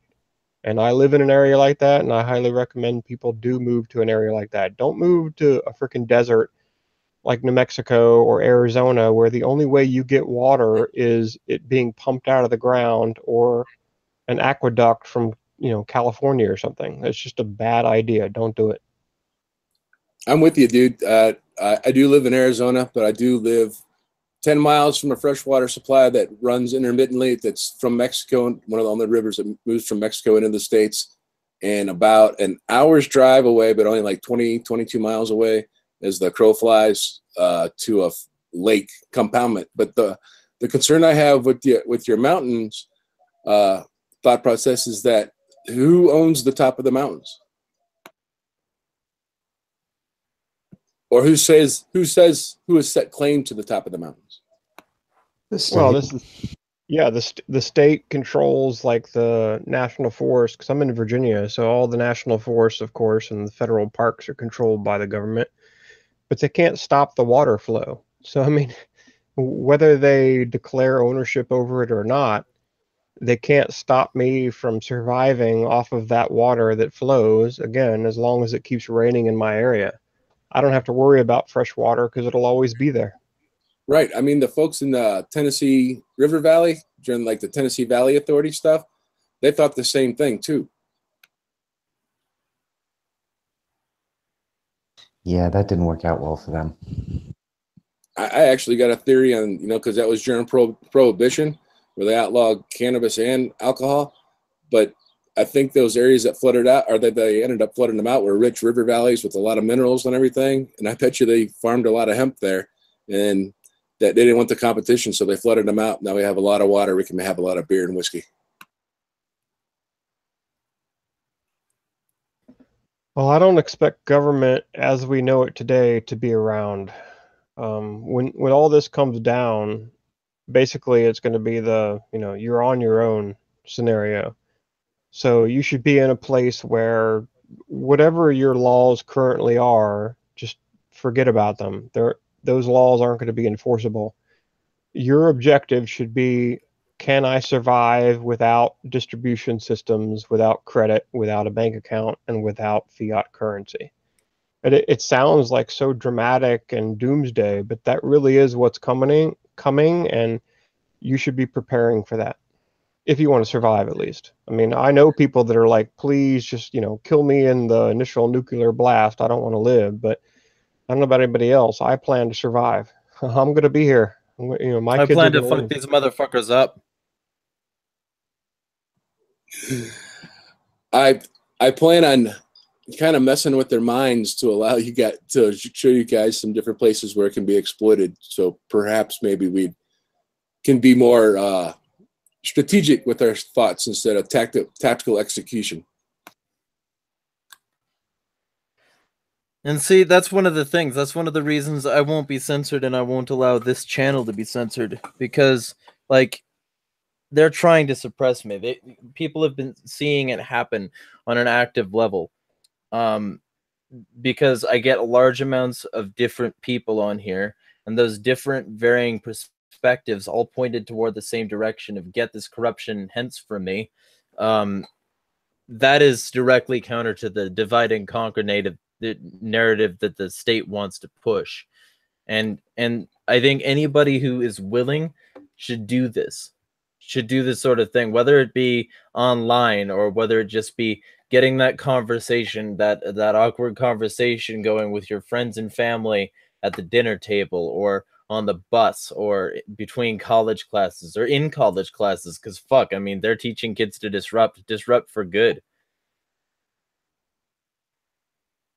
Bring it up anywhere. No, Don't I'm be with you. uncomfortable. Right. I mean, if a conversation is comfortable, you're not learning anything. Exactly. And that's the thing, like Idiot Square, he's all about dying by the bullet, which is definitely better than dying with sleep or with something similar. But it's not my goal. My goal is to maybe die trying, but my goal is to live and live better than they ever wanted me to. Yeah, the cause is more important than any of our individual or collective lives. I mean, individual liberty, that's my definition of a friend. If somebody is furthering and seeking to further individual liberty, they're my friend. If you're not, then it sounds black and white, but you're my enemy. I don't like collectivists, regardless of your reasoning behind it, whether it's your fear or you think that system will work better. No thanks. Yeah, that's the whole thing, man. I've been in charge. I don't want to be in charge anymore. Being in charge sucks. You don't want it. You don't aspire to that. You just kind of get it because it's got to happen.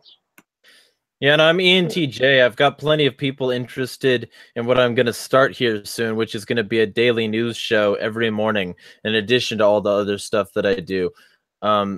People are interested in that because I'm ENTJ and I'm not necessarily the nicest person to the sorts of mentalities that the state wants to foster. So I only hope to be as big a thorn in their side as possible, and ideally a sharp spear to spill their intestines. Yeah, I think I fall into the INTJ category, and basically I'm an asshole to most people, and if they think I'm an asshole, I don't care. Again, the cause is more important than what people think of me or even my individual life or even the lives of my children. Agree with you on that one, sir. I agree. I agree. I agree on the initials too. On saying of like mind over here. I'm battling between becoming a complete nihilist and misanthrope and still giving a shit about humanity and everything that I think is possible. And it's a really big struggle because there's a lot of narcissistic kind of self-centered thinking that goes on in the society. We have the selfies and the this and social media and Instagram and everybody needs to be famous and reality TV and all this other stuff. And I'm over here we all used to kind of work together against the powers that be, and it's just not happening. And I know it's been decades, but I really think that there's a chance to make it happen. I think that people are seeing the faults in the system for what they are, and the plasticine sort of facade we've been fed forever about the US is always good, and even though we're imperialists and all this other bullshit. I think that some of that is finally starting to erode. But at the same time, because that's difficult and it's a compromise, a lot of people are clinging to it and avowing it more than ever. So we're seeing a lot of nationalism and a lot of quote unquote patriotism and all this other crap.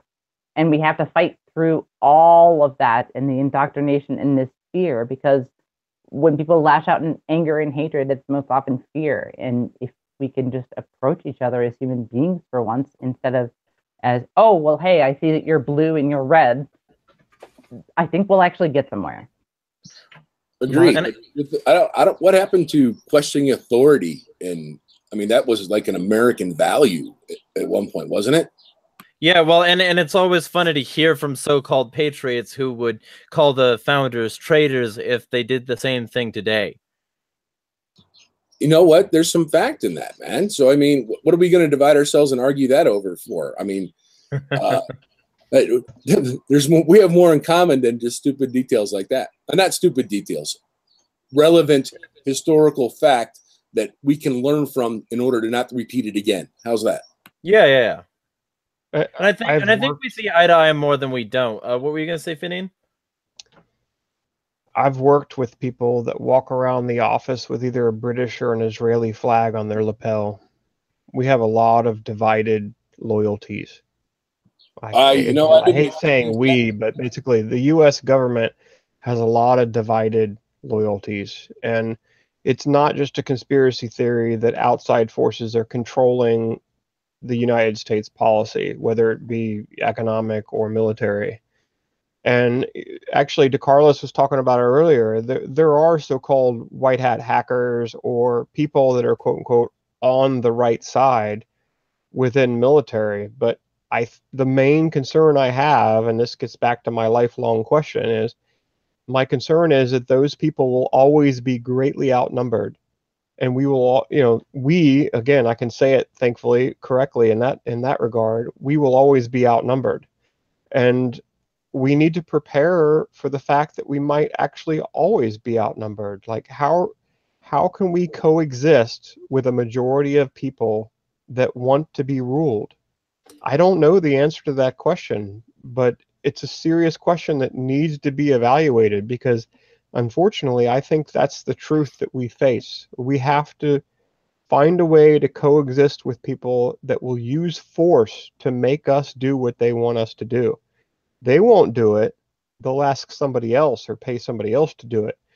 And I don't know how to solve that problem, but it needs to be solved.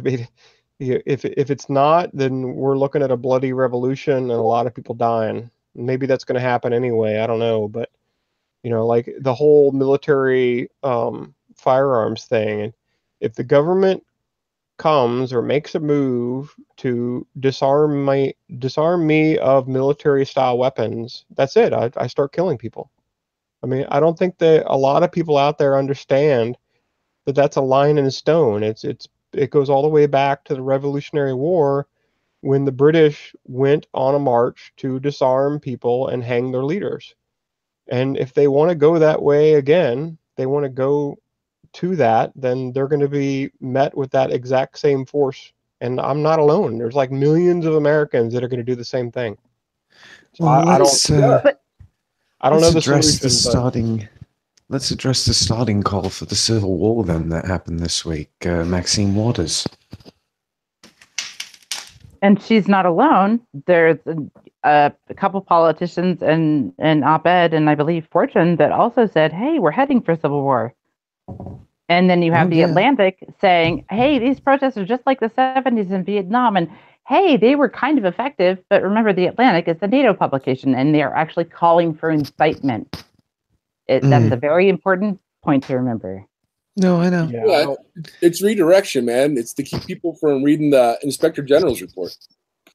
Well, and I don't want to incite violence either. I mean, like Temple Guardian in chat was just saying he doesn't think we'll win that fight, and it goes back to what I was saying earlier. It doesn't matter if I win or not. I am not going to be ruled. My children are not going to grow up in a world where they're ruled by some outside force. I would rather die fighting than see that happen. So, I mean, yeah, you're right. I might lose, but someone's going to pay a heavy price for me losing that No, poll. I understand that No, viewpoint, you mate. don't. I really do. Yeah, man, you're not losing. You know what I mean? You're winning on your terms. Well, I mean, No, what I Finian and I was- are both sort of numbers people in that way. We can see it as a loss, even though it was a personal victory, because we see this as a gigantic draconian system to increase the numbers of sheep, so that the people who do wake up are vastly outnumbered, and the system can continue to perpetuate unabetted, or sorry, unfettered. I keep on saying unabetted, but that's the wrong word, and I know it. Hey, Finian, man, you know how yeah, we're vastly outnumbered and everything, but when you learn liberties, I heard learned and you broke up. I couldn't hear the end of that. Yeah, me neither. Not being I'm outnumbered. sorry, were you in the 90s, Finian? I joined the Army Reserves for stupid reasons, of course, to get the hell out of my house because my mom and stepdad were arguing all the time. So in November of '89, I joined the Army Reserves just to get out of my home. And yeah, I didn't exit the military completely until 2007. Right on. I went in in '88, and then I got out and I retired in '08. But remember the Red Scare when we were growing up as kids and everything? It's all like repeating and crap again, and it's just all redirection, man. It's all harmonics, right? I remember that. Yeah, I remember that. And let me just say, the Red Scare back then had a lot more teeth.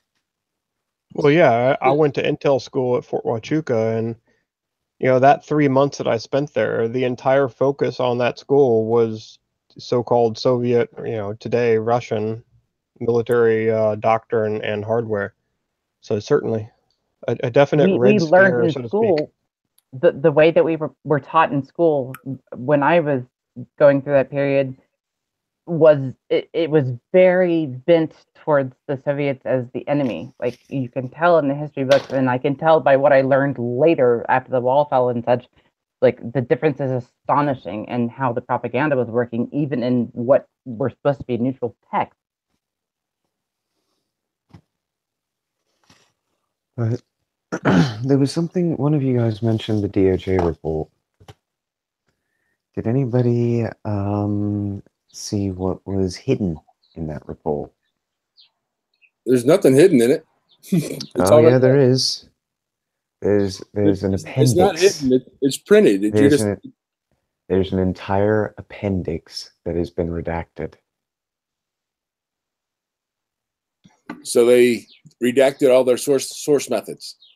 Pretty much, they redacted an entire shit ton of source material for it. The first appendix apparently isn't. The second appendix is it's just a page marked classified. And that one apparently has been requested for by Congress, and the DOJ has just flat out refused to give it to them. Well, once they do that, they'll set a So- precedence, and all the tyrants will start falling. That's the thing. No, This- this is Well, this is the this thing. worries- I no, this don't think worries they're going to me. let it go away. this, They're not this going worries to. me. Congress isn't going to let that away. This is the insubordination kind of discooperation between agencies and levels and things that you're seeing on in all sorts of other branches of government. This isn't isolated, but it's like no less troubling. If we're not getting all the information, and even the information isn't being shared between them, what is it that we're missing that is so enormous? Yeah, that's the point. I don't find this distressing. I find this entirely rewarding in a big way, because it kind of proves a number of different things. One, the state by design is incompetent, because by design it has to hide information from itself in order to do what it thinks it needs to do.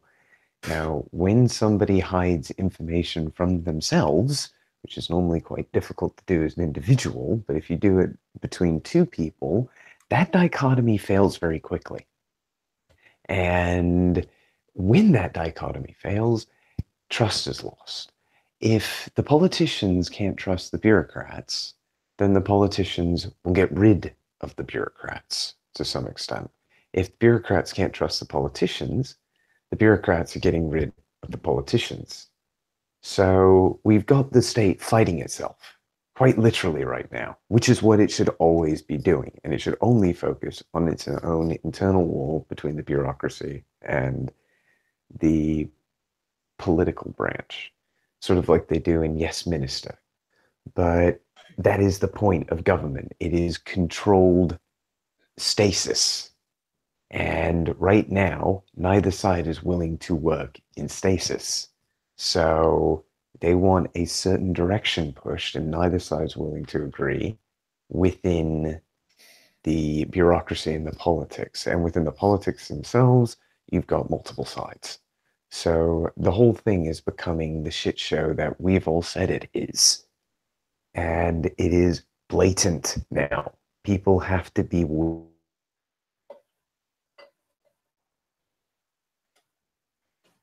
Can't hear you. douchebags. I missed you there at the end. What'd you say, man? Yeah. Yeah, we like lost your audio. That's fair enough. I said, keep it up, guys. Keep it up, because just keep acting like a bunch of douchebags. It's going to make everybody hate you just that much more, and make our jobs so much easier. Or it's going to make it so that they can dial it back for very small periods of time, ramp it up for very small periods of time, so that people won't recognize any consistent patterns and think that the system just has its ebbs and flows and manufactured consent will take place. I mean, I can't just say that people will like rebel because of terrible things. If they would, then they would have rebelled after Obama said, we're not listening to your phone calls. They would have rebelled when Bush said, you know, fucking what, mission accomplished. They would have rebelled when Clinton bombed a Sudanese pharmaceutical factory and killed 30,000. And then, you know, that so happened to cover up his massive dick sucking scandal. I mean, there are countless ways that people could have gotten angry and revolted, and they haven't yet. And it's because the leash isn't around our necks, it's in our head. Yeah, I don't. Again, it gets back to what I was saying earlier. If you're waiting for that type of awakening, where a majority of people wake up and say, "Holy crap, I've been deceived, and I'm going to change what I'm doing, and I'm no longer to support X, Y, and Z," it's never going to happen. We need to plan and prepare and act as if that's never going to happen, because I don't think it will. You know, I call people dangerous robots, basically. They're well-programmed robots, and they're dangerous. And those are the types of people that we're surrounded by. And I will add, directly related to that, that the United States government has been, and still is, preparing for nuclear war in the trillions of dollars being spent on new shelters. And they would not be building those things if they did not plan to use them. And this gets back to earlier with preparedness. If you, as an individual, expect to survive what's coming, you should probably either, you know, like I said earlier, move to a place that's not near a direct object or a direct target or downwind from it. And you should be living your life and living in an area that allows you to be self-sustainable, because those kinds of things are coming. I don't think those trillions of dollars would be getting spent by all those super smart people, because again, they're not dumb, they're really smart. And the higher ranked they are, the more into preparedness that they are. And that's not a mistake. They see the exact same thing coming, and they're planning to survive. They want their kids to live. And the people listening to this and everybody in the chat with me, like, you should be doing the same. Like, if you plan to live, you had better be paying attention. And I don't think all this stuff is happening on accident. And you need to act accordingly, basically. Ignoring it is, you know, like, ignorance is not bliss. You need to pay attention and act. Act while you still have the opportunity to do so. And by the way, I just want to say, I'm really glad that I started looking into this as soon as I did, because I already sound as tired as all of you, and I'm half your age. So maybe I've got like more time to really figure out how this stuff should work before I kick it. You know, if they don't shoot me first. Yeah. Yeah, just for the record, nobody here is going to commit suicide, right? We want that on the record officially. Thank you. On the record, absolutely, categorically, have no intention of ever committing suicide. And I also have no intention of meeting the Clinton family, so I should reduce my risk significantly. Man. No, I don't plan on it either. Are we like kind of wrapping up? Because there is one thing I'd like to say if we are. Yeah. Go If for that's it. okay. Okay. I think that this week or this past couple months have truly demonstrated the vile tendency of humans to attack one another when they're presented with information that they're not prepared to deal with themselves. And that's always true. I myself, if I am presented with new evidence of something that is really startling, I might be oppositional at first. It's a shock, but I take the information in and consider it, and never attack the messenger. These couple weeks with all this vitriol and all of this horrible argumentation show just how effective the state has been in inserting a divide that is completely frivolous and unnecessary on a number of levels, and how they have played team sports. The NFL is crumbling, so here's politics for you. They have done this absolutely to perfection, and people are eviscerating each other right when the state has the potential to completely fall apart in a lot of ways, what we recognize now. It's not going to happen until we stop attacking each other. Try a little bit of empathy and understand that even if we are completely opposed in opinion, the state is still the power apparatus over all of us at the moment. I've got one last thing to report on. And you guys can check this yourself by just looking at YouTube. 4 of the most critical people of the status quo, shall we say, that aren't libertarian, specifically Sargon of Akkad, Count Dankula, Paul Joseph Watson, and Maya Yiannopoulos, have all joined UKIP, the UK Independence Party, which pretty much had died when Brexit started. But it's come up with a resurgence because of all of the right not to be offended and anti-free speech stuff over here. So that's a plus, because these guys have a lot of following in many countries. So I'm quietly hopeful things may actually start changing in Britain soon. Maybe. I doubt it. Politics don't often change things. Politics don't often change things for anything but like a very small moment until they get very much worse again. So I agree. And I'm in no illusions about that. I know that they are, but it's a start, mate. It's a start. We've had insanity for the past 3 months. Having a few people jump ship to a different party that actually wants to promote freedom of speech is a good sign, especially as these people weren't really considering activism in politics at all, just cultural activism.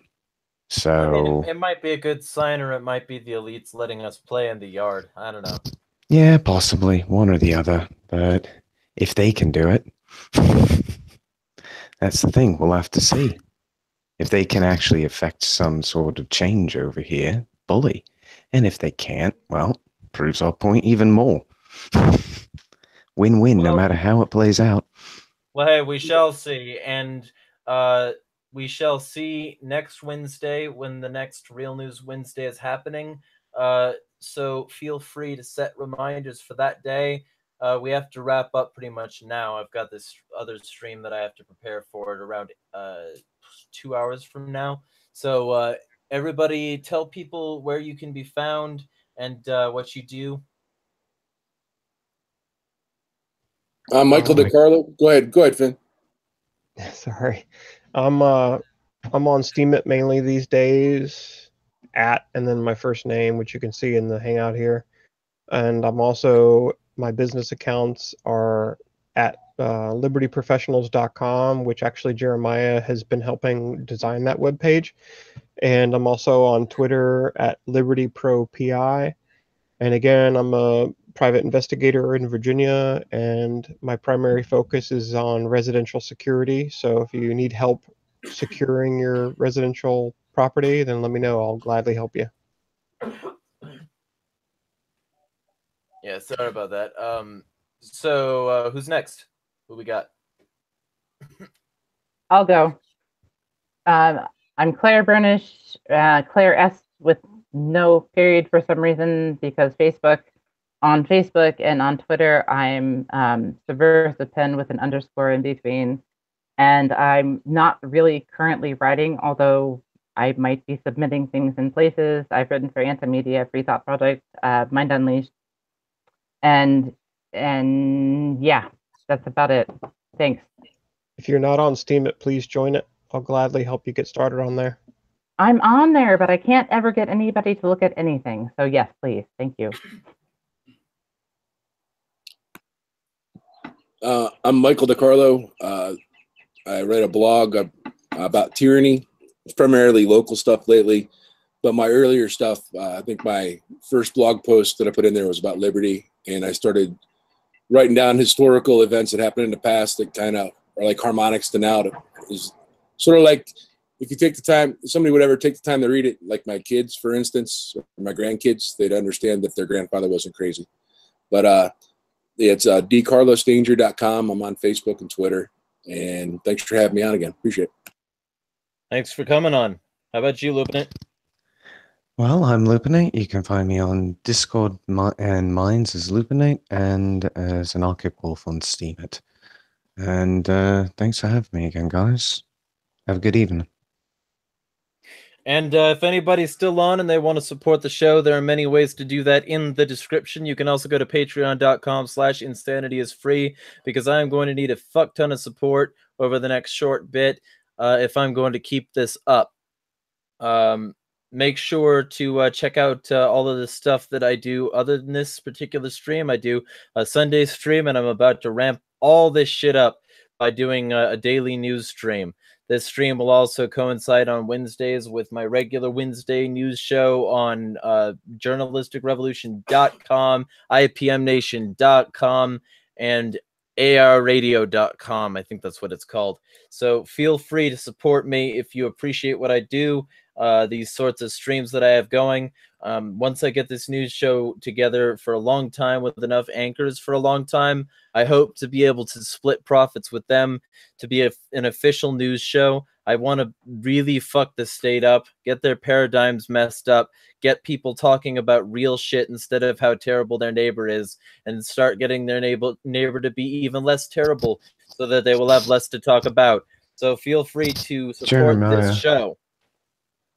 Let me know if you need another anchor for anything international, mate. Well, and I would definitely appreciate that. It's going to be a morning show for us, though, so it'd probably be like pretty early morning for you. Depends we would on have to what discuss time. that. You'll have to work out the times, because it might actually be afternoon for me. Well, I'll talk to you in Discord directly after this, if that works for you. Sounds good. I may fall asleep soon, though.